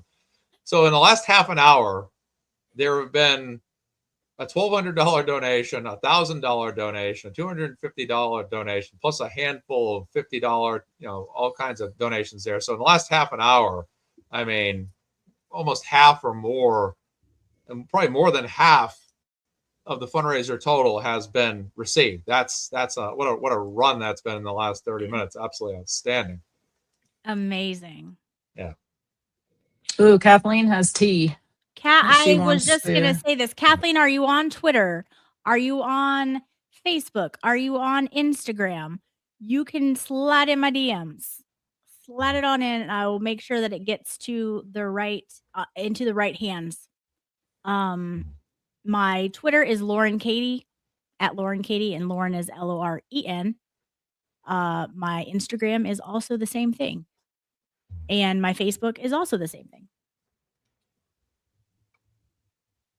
And to Kathleen's point, when people now are seeing this, right, and maybe they had an interaction with one of the parties involved, whether it be professionally or not professionally, and they see the outrageousness of what has happened to Kelsey and her story, that makes people come out of the woodwork and be like, wait a second, this interaction I had with so-and-so now strikes me a bit different.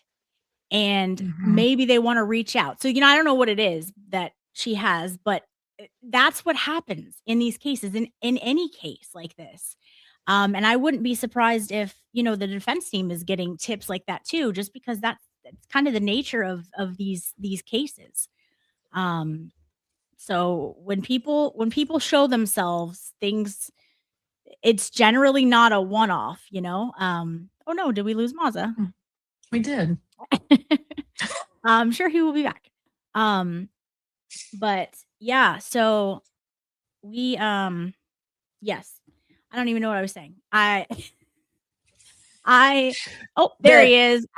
Information and people, seeing interactions differently maybe once they hear of this story and they see something that happened to them or somebody that they know previously had an interaction with one of these people involved, and it makes them think a little bit deeper about it and think maybe something didn't feel right.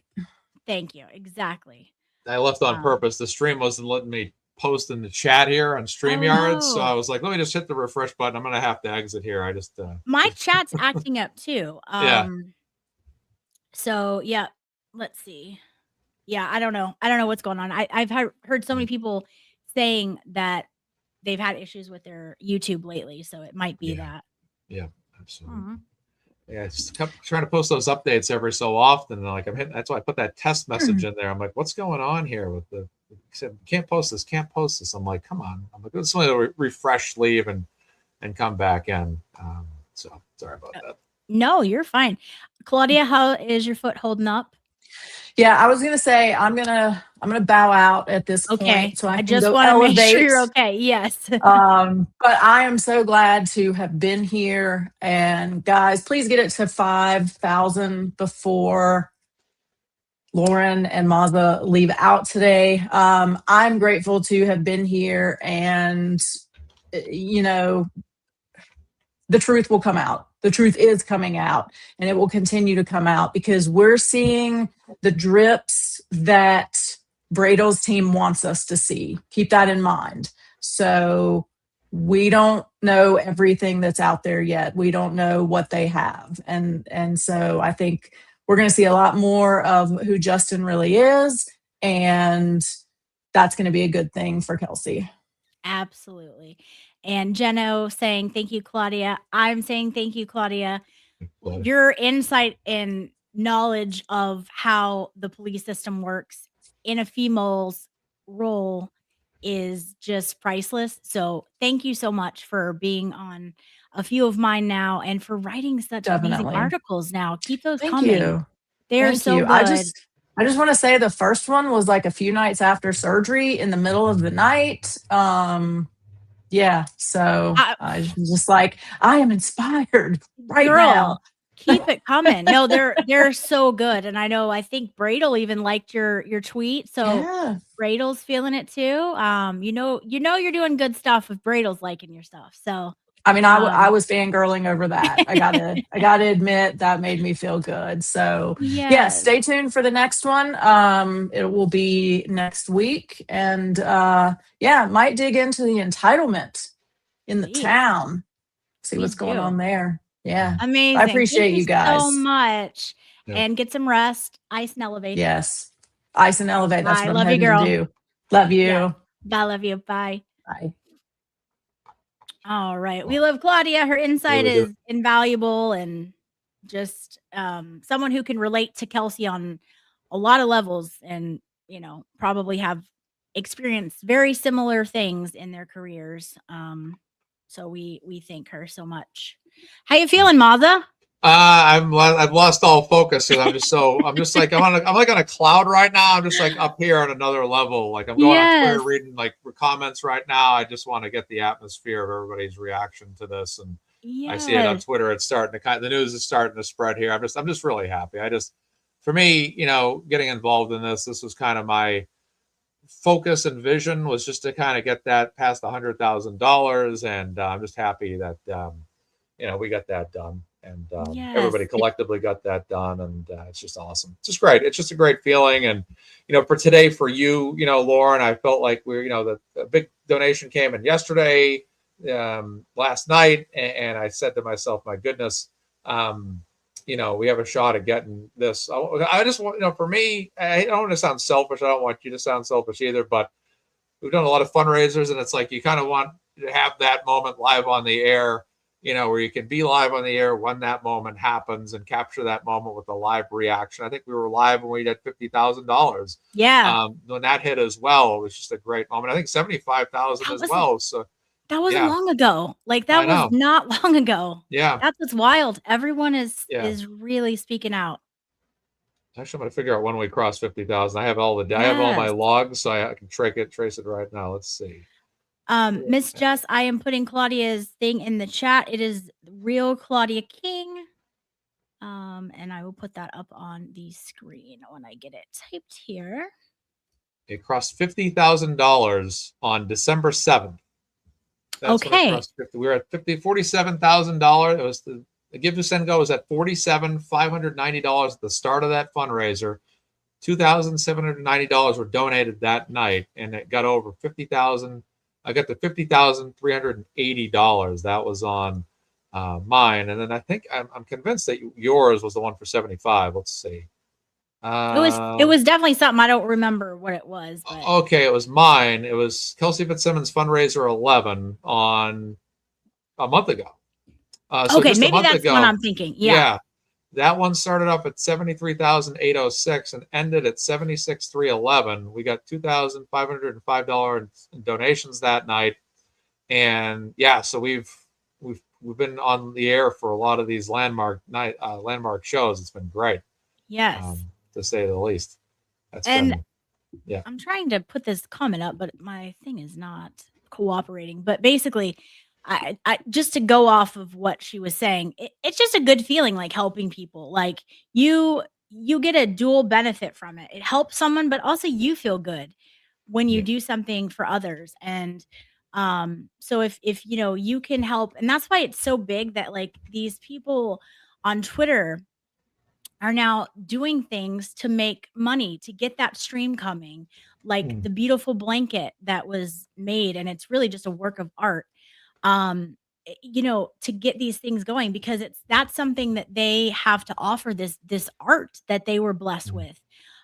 So everybody literally just thinking of ways, whether it's Allison with the popcorn, North Shore Nacho Night, like first of all, that it seems like a blast there, and they have fun, and they raise a ton of money, and they have done it for so many causes, not just Kelsey's, but Turtle Boys, Karen. I mean, any of the things locally, they are just, you know, doing it. And so anybody can make a difference. It doesn't matter like what you have something that, you know, the world needs, that someone needs, that you have to offer. And just keep doing it. Like the amount of people stepping up for Kelsey is really, it's heartwarming. So keep it up.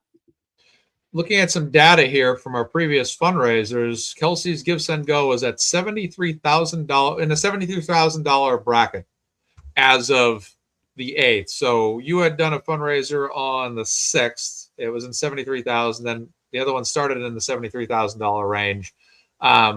So we got Kelsey's GiveSendGo has gotten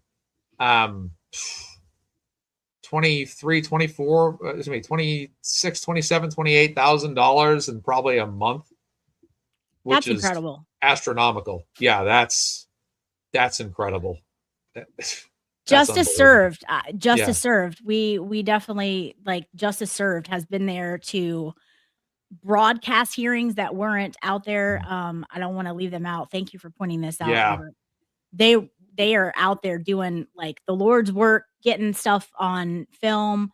I know Law Girls Not Attorneys has done that as well. Yeah. Thanks to them for doing that. And then also Justice Serves doing the streams about it afterwards. So literally their entire day is out there trying to get Kelsey's case out there. And Linda and Yeah. Michael are just incredible. So, you know, they have done a lot. So we can't forget them as well. Absolutely. It's been a total effort. And again, just the coverage that we've seen out there, boots on the ground is starting to become more and more present now as well. As a story I just think this story has gone into hyperdrive, not only because of trial, but because of that videotape that came out. Once that tape came out, that was all over the internet, and it got you know, the viewers that saw that were a lot of the people that have been outraged about other cases for a long time, and just it set off this, you know, like I said, I think on this fundraiser and the last one we did, this is the video, the effect of that video that's just propelled this thing to just an astronomical level. Because what it's done now is it's brought in a lot of people out there that have just been like, okay, what just happened? What's happening? And I think there might have been a lot of people that were confident in her innocence, but now it's kind of got a lot more folks out there now that are like, let's put the dollars down for Kelsey here and help her out. That's I really think that videotape, like for me, I was someone that joined into this when she just as soon as she got out of jail. Then when she went into jail, that's when I started to psychologically become invested. And I was like, because I didn't really know much about the story back in September. Then when she was thrown back in jail, that's when all of a sudden it was like, okay, this is crazy. Whatever this is, I got to know what's going on here. But this has been, like I said, there's been so many people out there that have been contributing in various amounts of ways. And this has helped Kelsey's, GiveSendGo over $100,000. The donors out there, the people have just done everything they can. It's been, there's people that, maybe not even made a donation, but they're spreading that news. Yes. They're sharing the links. They're saying, hey, there's a fundraiser today. And there's other people that are tuning in. Oh, there's a fundraiser. Let me tune in. Oh, well, let me donate 25, 50 bucks, $5, $100, whatever. That's really helping out everybody. Helping everybody out, everybody that's, part of Kelsey's inner circle, family, friends, whichever, attorneys, defense team, which is great. And we have a strong community of people. And when we're focusing on justice, it's been incredible to see what's come of this. And Lauren, I'm happy for you too, because I really want you to get the 100. This show today, I was like, well, this show today needs to hit $100,000. I want that for everybody today. We were so everybody. close. Yeah. No, I think I mentioned this to you not long ago, Mazza, like being on your fundraisers and you having me on, like it has brought just joy to my life. And it's just been it's been a great feeling. And so like that's kind of what we decided to do, because trial was gonna, I think it was like a little over a month out, and I'm like, hey, maybe we rotate. We have one every week, because like people's like when they get paid, sometimes if they're biweekly, if they're weekly, like that can determine too, like who can donate on certain weeks. And so like just thank you for including me in your fundraisers, because it has definitely just brought joy to my life, and for something I'm passionate about. I'm like you, I can't get in on a case if I don't feel it.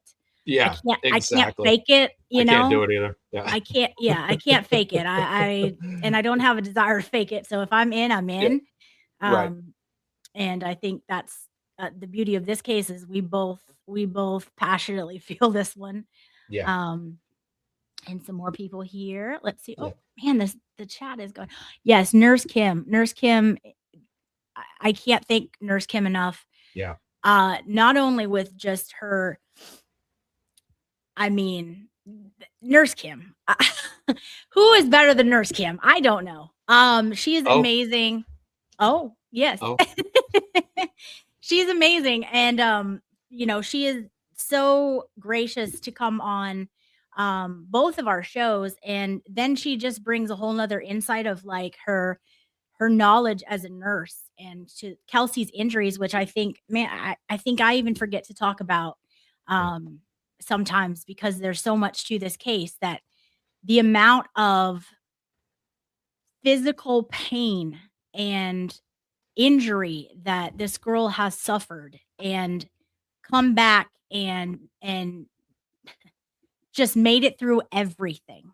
And Nurse Kim able to kind of break that down for us as to what every single one of those injuries is, because I mean, that's like a foreign language to a lot of us. So, and then to speak out on postpartum, Nurse Kim, just being the voice of that as well.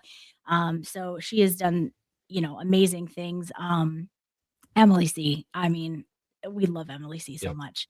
There's so many. And then Jess Machado going to cover this, and I know she's going to be there for like all of the trial. So all of these people bring a different audience. And that's what's so cool about it, is because they all have their audiences. They all have their their specialties, really their art. And they all, get this out to their audience. And that brings more people in for Kelsey, more people to get this story out, to see the corruption, to see what's being done to her, and then to raise, funds for her as well. So everyone plays a part. It's just really cool to see. Melanie Little, just her, has a large audience, and she was one of the earliest, as you said earlier, YouTubers to talk about this. And there was a moment, a couple times where Melanie would just say, hey, to her audience, donate. Melanie doesn't do a formal fundraiser, but because she has a vast audience, she could spread that link. And I think there was one time where like thousands of dollars came in donations off of Melanie Little's show, with a large amount of people, They put the link out there. They don't track the dollars, but it was just Melanie Little has so much, status, following, all that, just being, in my opinion, one of the best attorneys ever to appear on YouTube. Yes. One of my favorites as well. And she's just someone that knows, like, every case I ever hear about, Melanie has already been like, she's probably done three or four shows on it before I've ever found out about it, I know. And Yeah. talk about someone who their heart has to be in it too. Like, she's like that, just feels for people, and what you see is what you get. Like, she is just an absolute queen, an absolute gem. And if she's talking about your case, like, consider yourself lucky, because there's a reason that she's discussing it, and it's awesome. It's great. And like, I like to see like how people donate, that's the biggest thing. I always say it's the biggest thing we can do. Just said it. Melanie will not cover something she doesn't believe in. That's what I like about Melanie too, is the passion. Yes. She's fired up, and she doesn't necessarily get intensely fired up all the time, but she's very passionate. You can tell she has conviction in what she says. She expresses her frustration a lot with the court system. But it's great to see that, like with Mark Betterow as well, the legal aspect of it, because again, for people like ourselves that have never been attorneys, even a paralegal or anybody that's been frequently in a courtroom, it's great to see all of the attorneys out there that are saying to you, it's not just Bradel, Betterow, Martha Coakley, Yannetti, Jackson, Alessi, Eliza Little, that are expressing frustration with the judges they're facing. There's been a lot of judges we've seen in those cases where there's been a lot of frustration for Aiden, Karen, Kelsey, and a few others. And when you hear Melanie and Betterow on some of these shows, and they're like, it's not just you guys who've never been an attorney or never defended someone in your life. You guys are not, like Blair has always said, I love when an attorney validates my beliefs. And I absolutely felt the same way, because I'd have opinions. And I'd be like, well, maybe I'm just saying this from a point of lack of education. But then the attorneys are out there, and they're like Melanie and Betterow and others are out there, and they're like, hey, no, you're not wrong. I'm an attorney, and I'm saying the same thing you're saying. So it's not your imagination. It's great. And that's what I love about Will too, because he has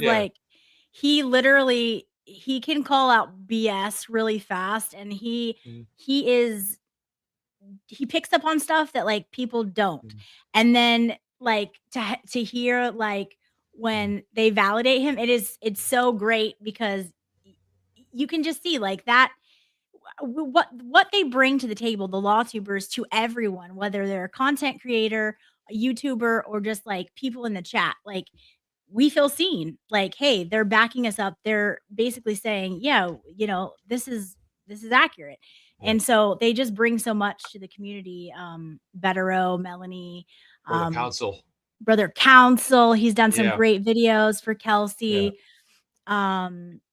The Matas I know have spoken out on Kelsey's case. Defense Diaries. Runkle has definitely. And so they're just a huge part of this community. It's awesome. It's been fantastic. It's just, again, it's good to see things come together for Kelsey too, because I felt that for a long time the story has been covered, and it's had the donations, the money's come in, the supporters have been there, but I've always felt that from a support standpoint, we needed to get that expansion to other, expand the audiences, expand the people that are potential donors to Kelsey. And that video that came out a week or two ago, that was just it. It just absolutely was the moment that just set off so many people to say to themselves, I'm going to give Kelsey a donation. That $2,200 that came in last night, for all we know, may have been the largest donation to ever come in that didn't take place during a fundraiser, for all we know, or during a live show, for all we know. But I saw that last night, and I was like, whoa. But that's what's happening now. People are starting to catch on to this story, and they see what happens to Kelsey, and they're like all of us that's on this show or in the audience today, tuning in today. and are saying to themselves, I don't want to see Kelsey go through this. I don't want to see her stand alone. I don't like what's happening here. And this involves a baby. This also involves a baby. This is a mother that is unable to see her child. Recently posted a video expressing her, very honest thoughts about how she felt the night of that birthday. And that was, for me, I watched it twice when that video was released. The first time I watched it was to take it in, anticipate what she was going to say and listen to it. The second time I watched it, that's when I kind of felt like the rawness of it, of how much pain, anguish she's going through. And I feel like that is just something that really kind of like I sat there and I felt in that moment like I hadn't done enough for her. I was like, man, I haven't done a good enough job. And people are like, Mazzy, shut up, you have to. I'm like, man, maybe I'm not doing a good enough job. And I'm not saying that's what she was saying. That's not what I mean. It just meant that when I saw her in that pain, I had a self-conviction that I didn't feel like I was doing enough to help this person out, this woman out. That was my reaction to it. I think it was you that said it to Mazzy. You're like, you're good, don't worry about it. But it just motivated me more. It's like, because I just wanted to, to me, it validated the belief that we have in her, that video. And it was a tough video for her to release, but I felt like it showed us the raw human side of exactly what she's going through. And that led to, I think, a lot of compassion from people to say, my goodness, this is what they're going through. This is what she's going through. And people are probably out there like, I'm new to this case or vaguely follow this case, but maybe they might have said, now I'm going to start following this case too, because of just seeing what she was going through. Because again, at the end of the day, regardless of the trial that's coming up, this is still a woman fighting for her child who has not seen her child. We're closing in maybe over almost 9 months, perhaps. Now this is a terrible story. And it's a terrible tragedy, what she's gone through. But, I'm happy to see more and more people, gravitating to this to say, I'm going to do something to help as well. And it doesn't matter if it's so little as sharing a link, posting about the story, or donating as little as $5. That's just a huge thing. And, gotta love the audiences, out there that are supporting this, the shows that are talking about it. Many shows beyond the ones we've mentioned, of course, have covered this. So it's been, it's been a big thing for a lot of people. But I'm happy for her, Kelsey. Yeah. And that's, it is, Caden is the one that is also a victim here. Kelsey, very, very much so. But, due to, look at this. Yeah. And Mullen Law agree. Yeah, Kelsey is a huge victim. And then also we have Caden, and we can't forget about him. Like, he's a victim on a lot of levels, of Justin, in my opinion, using the court system. Yes. Yep. And that, who do we feel for more than like children and animals, right? Like, they don't deserve anything. And when people do things that are unfair to children and animals, like, I don't know about you, but nothing pisses me off more. And so Caden hasn't had his mother in his life. He hasn't been able to be in her arms. It is an absolute crime. And it is time for them to be reunited. And, it is going to be beautiful. And I have a smile on my face just thinking about, because it is going to be fantastic, and it's coming soon, very, very soon. And that day we'll all be thinking of you, Kelsey, because my God, what you've been through, what you've stood so tall for and so strong for, it will all be worth it, because your baby boy will be back with you, and we are all here for it, and we're not going anywhere. You got, a custody battle to fight, and if you want us here, we will be there for that as well. So, everyone, just has felt Kelsey's story and also her strength, really, and can kind of just really find themselves in that position. Like, anyone could be Kelsey with this whole custody battle. This happens all the time, people weaponizing children, and she's really shed a light on that. Yeah, it's huge. It's Yeah, it's good stuff. And again, you see a person from Allie from Texas here. It's just again another story that's getting a nationwide attention. And yourself, of course, not from Massachusetts, from Florida, but someone that like you have our good friend, Broken Baker, who was on this Yes. show from Denmark. It's just Yes. great to see these cases they might take place in a certain state, but that doesn't mean the audiences need to be restricted to those states. And it's great to see folks like yourself from Florida that are passionate about this, covering this. And look, Nancy Guthrie is another story. I'm not from Arizona, but I followed that story too. All stories are going to get national attention. It's great to see people like that from all over the country and even all over the world that are following this, donating to this. We have a woman from Indiana here. In the comments that just posted. Great to see that. Love the Indiana fever. Put where you guys are from. I Yeah. want to see it. I know we had Canada, we had Yeah. New Zealand earlier. Like, I would love to see where you guys are from. Just nationwide support and world support, support for Kelsey. Yeah. And what's cool, like when you said Nancy Guthrie, Yeah. something clicked with me with, the media has mostly left that area because the sheriff has run them out. Mhm. What is cool about our community is that when we feel about a case, we are there and we stick with it. Mhm. So we're not like the reporters to like just go out there and like cover a case for a week or two and then you don't hear about it from them anymore. Like, these are cases that, for many of you, like Mazza, it's local, it's his state. And so of course he feels, passionate about that, but also like people from all over watching from the UK, Ohio, Massachusetts, all of these people, New York, so another UK, Virginia. I mean, this is Tennessee, South Carolina, Vegas. I mean, it's amazing. Rhode Island. Everyone, no matter where they are, can sense the injustice that's going on. And so yeah, I mean, we're on it, we're invested, and we're here to support Kelsey all the way. Absolutely. Florida, Yeah. Texas, Pennsylvania, New Hampshire. It's sounding like Turtle Boy's intro right now. Right. Exactly. Yeah. It's like Worcester, Massachusetts. Yeah. Yeah. Yeah. Oh, Brian Enton. Yes, we love Brian Enton. There's nobody better than Brian Enton in the business. Yeah, and even Betterow. I think Betterow was on one of your fundraisers for Kelsey at some point, wasn't he? Yeah, he was. I don't remember when now, but yeah, he was on there way back when. Yep, for one of them. And then that was really good. Good to have him with us and helping out and all that. So yeah, I'm looking forward to my next one's going to be next week. So we're going to be back for that one. And then go ahead. Do you know day or time? Please. Yeah, I'm thinking the 15th.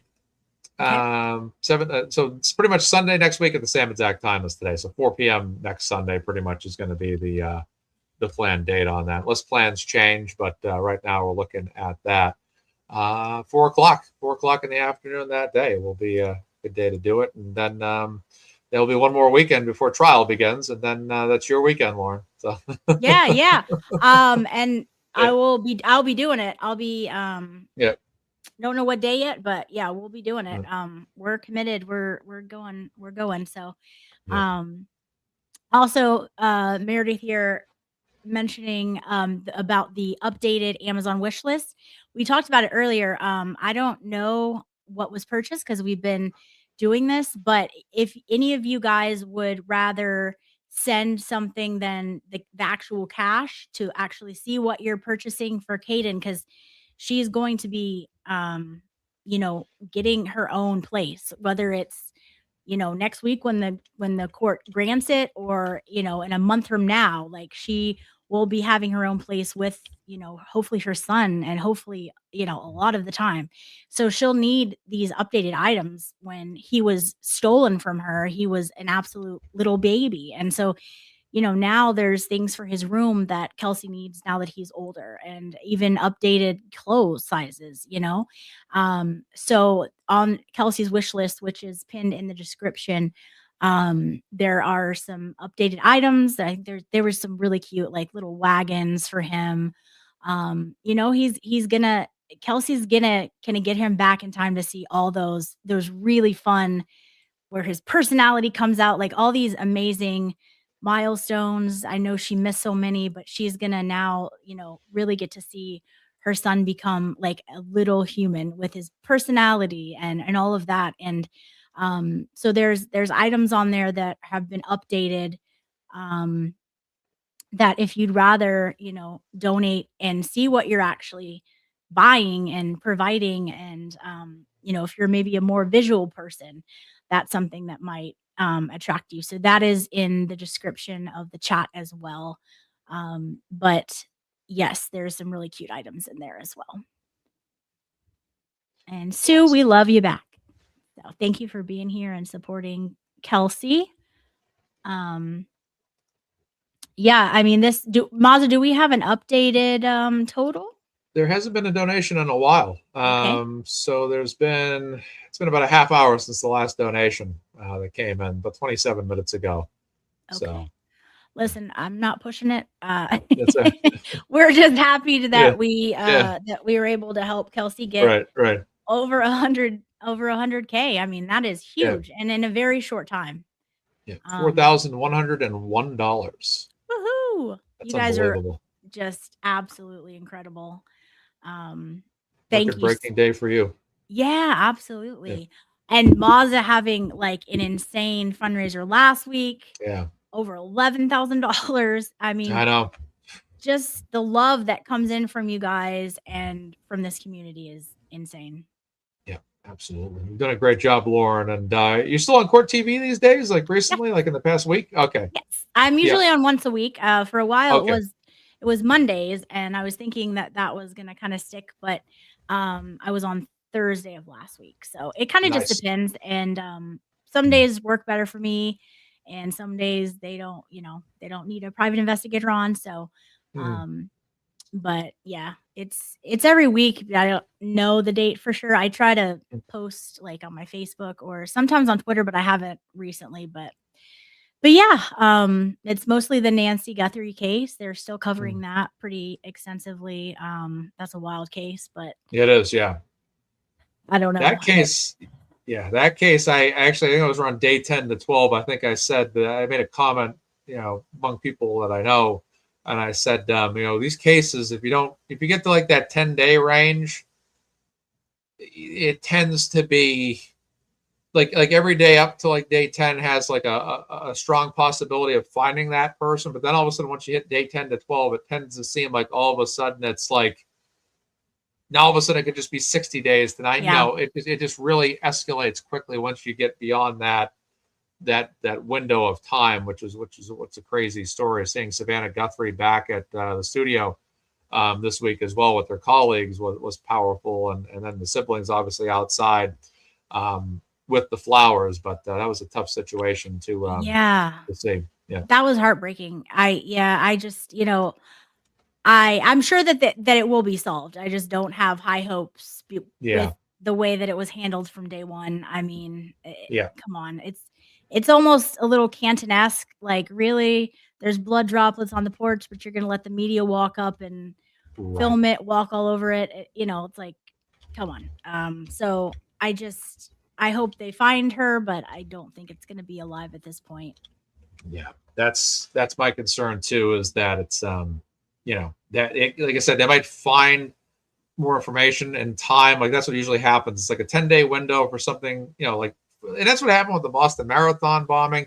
Even with the Providence shooter, it was a situation where they found those individuals in most points in a week, you know, and then, you know, once that time goes on, you know, it can become a 30, 60, 90, 120, 150 day, you know, search all of a sudden where, you know, everyone stops paying attention and say a week. And then all of a sudden 6 months go by and all of a sudden breaking news. Right.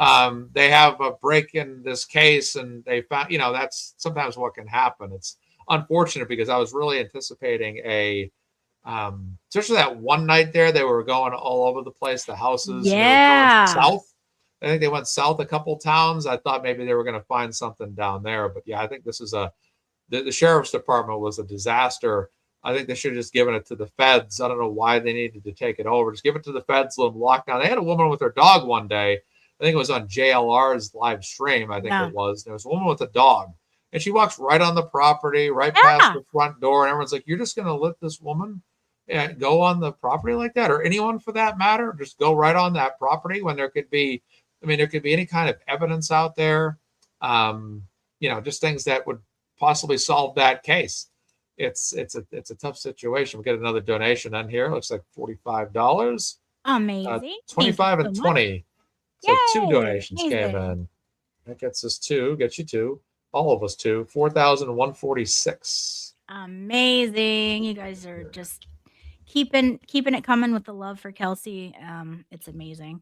Absolutely. Yeah, no, it's just insane the way that they turn over the crime scene like a day later. Like, are you kidding me? Like, Yeah. people have to return to crime scenes all the time. Like, it's happens all the time. You go and you take a second look at the crime scene and or a third or a fourth, and you have how many people's footprints walking all over it, contaminating the scene. Like, I just, as a layperson wanting to see it and be nosy, like, yes, I want to see what is up there, but like, we should have never known, all of the evidence that was on that porch. So Yeah. I think egos is really what is stopping them from giving it over. Like, I guess he has an issue with the FBI. I don't know, just drama, yeah. but there's It's sad to see, because you don't want to see a sheriff with, this sheriff is not favorable by the public opinion at all. And you have a sheriff that has an ego about this. And that was what happened in the movie First Blood. He didn't want to turn it over to the National Guard, and his police department had already pretty much been cleaned out by Rambo anyways. But like, I thought of that. I'm like, is a sheriff with an ego? It's like, my man, I know you don't want the feds to take over, but at the same time, if you can't, it's like when someone pulls in front of you when you're driving, and it's like you're driving 20 feet ahead of you is like a side road, and this car pulls out in front of you. They could have maybe let you go, but they pull in front of you. But then they drive slow. Of course they do. It's like, if you're gonna, my dad used to always say, if you're gonna pull out in front of me, you better be driving at a very good pace, not speeding, not 100 miles an hour, but not a pace that's going to be below the speed limit. Right. Okay. And that's what the sheriff's department's been like. They want to pull in, take over the whole situation, but they want to drive slow. And the feds are like, hey, look, why don't you guys get to the side of the road, let us pass, and we'll take care of this. And they're like, in the driver's thing, like, no, we're gonna continue. But look at, they're impeding. I hate to say it, they're impeding justice. They're impeding this being solved. They're impeding the ability for the Guthrie family to have their highest percentage chance to find their mother, who, I hate to say it, she was medicated. And a woman her age is going to need medication. Yeah. And she's been missing for over a month. And you remember what happened to Gene Hackman? He died because his wife passed away, and he wasn't getting his care every day. And as a result, he passed away. And that's what happens to older people, that are, that she needs medication every day, even one or 2 days without that medication. Right. I don't know what her medical history was like, but if you're not getting what you need every day, suddenly, that puts your body in a very dire situation, which is why I'm not trying to be negative, but I just don't have much hope because of that. And it's the reality. If the sheriff's department impeded the feds from having the access to resources that would have solved that crime, they technically have impeded, they've affected Nancy's life. They've affected her family's ability to see their mother again. And that's what's crazy about this. If I'm a sheriff, I'm like, hey, look, I'm a sheriff. I'm not going to have an ego about this. The feds are here. Look, you guys just want to take the thing over, fine. Or if you want to work in a joint manner with us, fine. We'll exchange information. We're not here about who's going to solve the case or be a hero. This woman's been kidnapped. Yes. We're not going to let ego be involved here. We're going to find this woman at all costs. So this is what we have for resources and information. You guys have full jurisdiction as you're the feds to do what you guys need to do. And let's just find Nancy Guthrie. That should be the attitude. The attitude should not be, well, I'm a sheriff, and Right. you know, because these local police officers. It's like when I played college basketball, we used to kind of make fun of, you know, high school coaches that thought they were bigger than college coaches. It's like your high school, you know, I haven't coached at this is no knock on high school coaches, but it's a different level at college. It's like when a college coach knows a lot more than high school coaches typically do, unless it's a high school coach that happens to be very, you know, like a former pro player or a former college athlete or a former college coach. Okay, fine. But a lot of times it's like there's a guy that might not know as much as a college coach, but thinks he knows as much as like Coach K or something. It's like, no, you may not. But again, just because you're a sheriff, you've been a sheriff for however long, doesn't mean you know everything. Doesn't mean you have all the resources at your disposal. The feds may, you know, but that's it. So I'm going to get a total for us here. This comment, the measuring contest, that's exactly what it is. Exactly. And what pisses me off about that is not only is he depriving the Guthries of getting, you know, potentially their mother back alive, but there were search teams that wanted to come out that had dogs, like I think in the high 20s, like the amount of dogs that they had for searching, drones with all of these, you know, functions on them that could help with heat sensing, all of that. And the sheriff denied their requests. And in a vast area like that in the desert, not only do you possibly find the victim here that they're looking for, but you find other bodies. This happens a lot. And that is a closure to another family who has had this missing piece to their life for years and not knowing when their loved one is. So like he deprived other families of that. And this would have been completely out of the way. Yep, the Cajun Navy. You know, out of the way, like nothing to do with that will get into impeding his investigation. So I can't. And then he's at a basketball game, like, you know, no, like it's time for you to step down, sir. Like, no. Big update for you. Yes. Another donation came in, and you're now Kelsey's GiveSendGo is now over $102,000. Amazing. And your our total for the show, collectively, all of us, your show, $4,546. Incredible. Thank you guys. Thank you so much.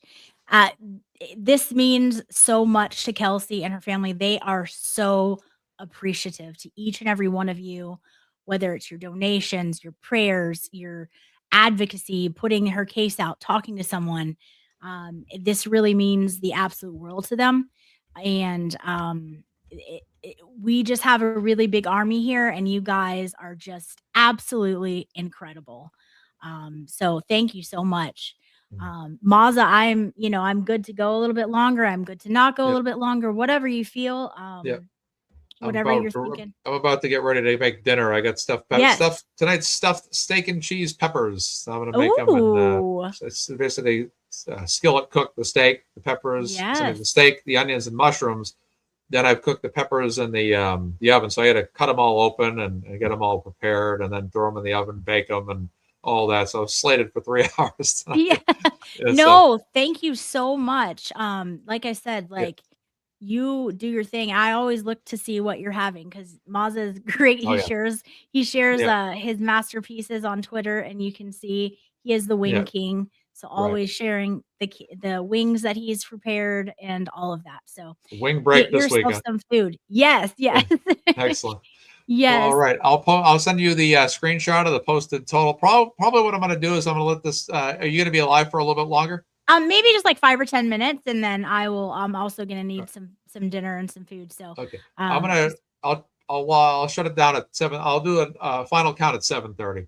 Perfect. Sounds great. Yeah. Thank you so much, Maza, for everything that you're doing, for being you, for having the heart that you do, for not having ego. Okay. We're talking about nanos, but like Maza has no ego in anything. And so thank you for that. And just paving the way for anyone else to do fundraising or things that are just bringing awareness. Like you have really done that. And so thank you so much. And I know like the chat, like the love that everyone has for you. I think you shared with us that your dad, everyone loved him. He was loved by all. I think it is safe to say that you two are just like your dad. Everyone loves you. So thank you so much, Maza. Appreciate it, Lauren. Thanks for your time. Thank you for hosting the show and opening this up today. You've done a lot of great work. You had a pre-show as well, so you had the Broken Baker Yes. collab today, and he's a great man, and We all your love guests him. as well. Emily C., Claudia King. Love everybody. Love you, of course, Lauren. Love Thank you for your show. Thank you so much, Maza. You got it. Everyone have a great night, and thank you for everyone that donated to Kelsey and participated to make this event such a great success. I'll just plug my show if you don't mind. Tomorrow night, Yes. 7 o'clock, will be the North Andover Select Board coverage on my programming. And then Lauren Katie will be on my fundraiser next week for the next Mass Media fundraiser before trial starts. So I'm looking forward to that. And thank you so much. Have a great night, everybody. All right, free Bye, Kelsey. Maza. Yep. Bye-bye. All right. We love Maza. How much do we love Maza, everyone? He is just an amazing man, an amazing, kind soul. Basically a testament to there's not just Justins out there, right? There are Mazas out there, and good men out there. So we thank him. He is a rock star, and we're so lucky to have him. Kelsey's so lucky to have him. And I am lucky that he has included me on the fundraisers that he did, and he's just great. So thank you so much, all you guys. I'm blown away. I know Kelsey's family is blown away by the support, and you guys are incredible. This is all because of you. Like, Maza can only do so much. He can only platform the fundraising aspect so much. I can only have a certain amount of shows. It's you guys. Like, it is literally you guys, this community. And you did it with Karen Reed. You did it with so many others. And literally, yeah, Scott bring it. Maz is not here for the drama. He is here to get down to business. And also, Scott's boots on the ground out there all the time. Scott, purple looks good on you. I saw you in that hoodie. I don't think we didn't see you. It looks good on you. And Scott always out there, boots on the ground for Karen, always, and also now for Kelsey. And just a rock in this community as well. But yeah, you guys have done this. You have brought, I can only imagine, so much joy to Kelsey and her family, and appreciation. You guys are incredible. Every single thing. Yes. Let's see here. Yeah. Glare, he is also one of the top fundraiser in this whole movement. He literally, he blows me away. He can have a fundraiser in like 2 minutes and have like $15,000. He's incredible. There is so many people, that just, not to speak about the drama, but look, it happens, right? Not everyone's going to love each other. Not everyone's going to be best friends. It's life. But there is still a community here. There is still people who, support people. And hopefully these fundraisers are kind of a good testament to that. Like, there's still a community, and there's still people who come together and really are here to do some actual work and care about people. So yeah, it's like siblings. Look, people fight. You're not gonna always like everyone, and it just happens. But we do have a good community, and a oh, thank you so much.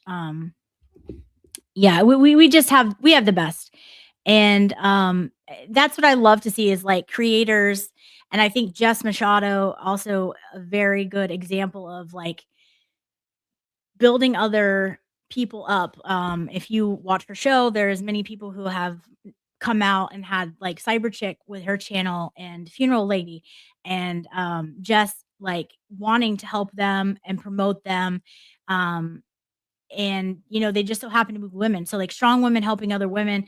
I love that. And so that's just something, like, we can't go wrong with that. Like, karma's a thing, and like, I think you either bring good karma or bad karma with your everyday decisions. And so, like, if we can support other people and really team up and be there to push them to do better, push them for success and all of that, instead of tearing each other down or or whatever, like that's where the change comes in. And you know, we all fall short, we all whatever, but if our overall message is positive, it's helping people, then that's all we can do. And I think Mazza just does such a good, gives everybody such a good role model. Really, I know we're all grown ass people, but he really does, like, you know, he just doesn't have time for it, and I love that about him, and I know all of you guys do. I mean, whether we enjoy a drama stream here or there,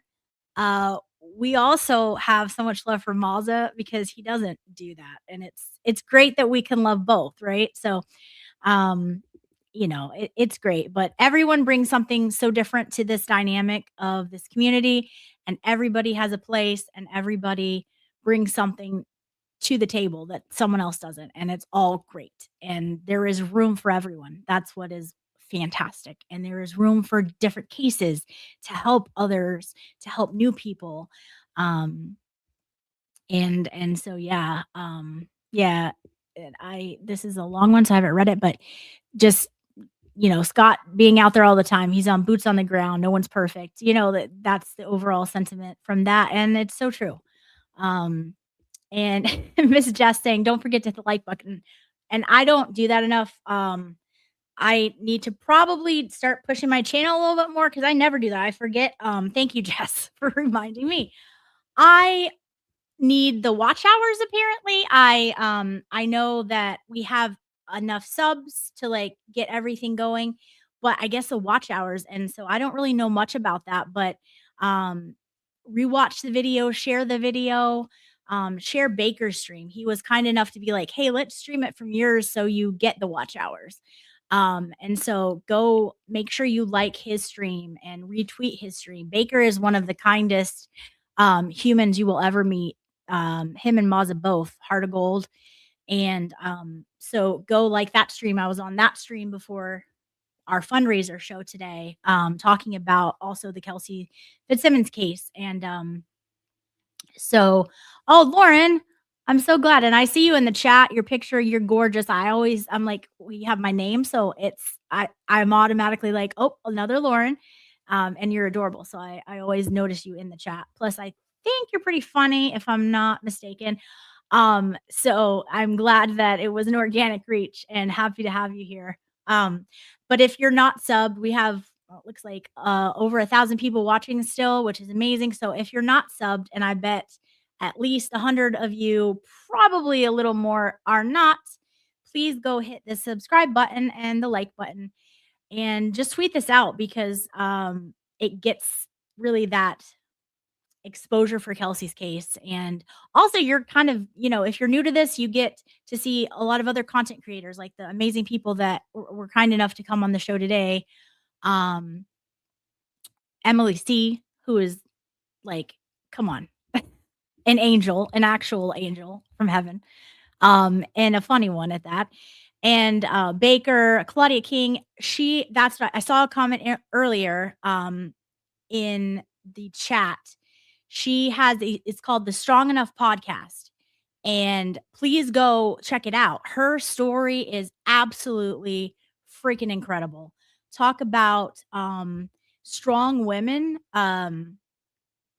She has, I'm not going to talk about it because it is her story to tell, and I could never do it justice, but the amount of stuff she has been through is insane, and she is very open about it. And go like and subscribe to that, the Strong Enough Podcast. I think it's maybe her first episode or something. It kind of gives her background and her history of what all she's been through, which is a hell of a lot. And she has come out being an absolute badass, like just cool as they come, smart as they come, gorgeous as they come. Just a testament to strong women all around. So go check her out. She's on Twitter, which I didn't even realize for a minute. I forgot she was on Twitter. And so I realized that in the last couple of weeks again. It's the real Claudia King. And she's incredible. She's writing articles now. Lauren Mullins is writing articles now. that are beautiful and just beautifully written. She's been another fantastic advocate for Kelsey. She's on a lot of Maza's streams and fundraisers, and just a brilliant, kind soul. And oh, my cats woke up. Okay, they were out the whole afternoon. So just all these incredible people, you get to meet them, right? And they bring something new to the table, and it's stuff that like we maybe wouldn't thought of, and then the way they word it makes you think of something else, and then you feed off of each other and you go in different directions, and it's really just a gift. Like, it is an absolute gift to have people like that. Yeah, Lauren saying Lori Mullins is one of her favorites to follow too. She's always, doing the docs like from the court. And now she is really just shown us that she can be an incredible writer too. So yes, Claudia is on YouTube. I don't know if it's a strong enough podcast and it's strictly a podcast, or if it is the YouTube too, but it's strong enough, by Claudia King, that should take you where you need to go. And I can also find it and tweet it out. I can message her. Just a shout out to her. She had surgery, and so I too had surgery on my ankle over the summer, and I know how horrible that can be. So she was kind enough to come on and talk about everything while she's recovering. So just a huge shout out to her. Go follow her. She she's someone who is an advocate for domestic violence and women. Just talk about, women supporting women. She's great. Can't say enough good things about her, and I'm just proud to call her a friend. She's fantastic. And yeah, so I am so glad that everybody brings something new to the table. And also, I am told that Purple Kool-Aid Man, who also is like exploding, congrats to him, on his, like, I think he got 3,000 last night, 3,000 subscribers in like very, very short time. I'm told he is doing a Kelsey Fitzsimmons stream tonight. I do not know the time. But I know I will, after I get some dinner and get in my PJs, I will probably go head over there and see what he's got for us, to entertain us and also spread awareness for Kelsey's story. And that's the thing. Sometimes we get on these things where we realize what she's going through, but sometimes we have to take a step back and be like, no, this is really what she's living, like, every day of almost a year. I mean, the amount of time that she's been without her son, she is living this day in and day out, this nightmare. And so that's why I just say it's fantastic. Like, Purple Kool-Aid, maybe you wouldn't think maybe he was going to cover this case. He's covering it. I mean, everybody, please, this is everyone's case, because Kelsey's story deserves to be out there, and it's fantastic. So anybody who wants to give a light to Kelsey should absolutely do so. And so I can't wait to see his presentation, his YouTube presentation tonight on that too. Miss Jess, you are way too kind. You also are the prettiest. But you guys are amazing, and just because this stream is over does not mean that you can't donate. Keep donating. And I know a lot of you are catching up. Thank you so much, Lauren, and I'm so glad you found us, and I'm glad you're here. Thank you. Just because this fundraiser is over doesn't mean you can't keep donating. A lot of people are catching up. They started late, couldn't come in when we first got there. So please, if you're watching late, please donate. That's all that matters. It goes to Kelsey. And we are here. We don't have any quits. And we are going to see this through. My cats are now saying hello. So we love you, Kelsey. We stand behind you, we believe you, and we can't wait to see you walk out of that courtroom completely exonerated and then go get your son. So we we stand behind you and we're not going anywhere. So thank you everyone who joined in. Huge thank you to everyone that was on the show today.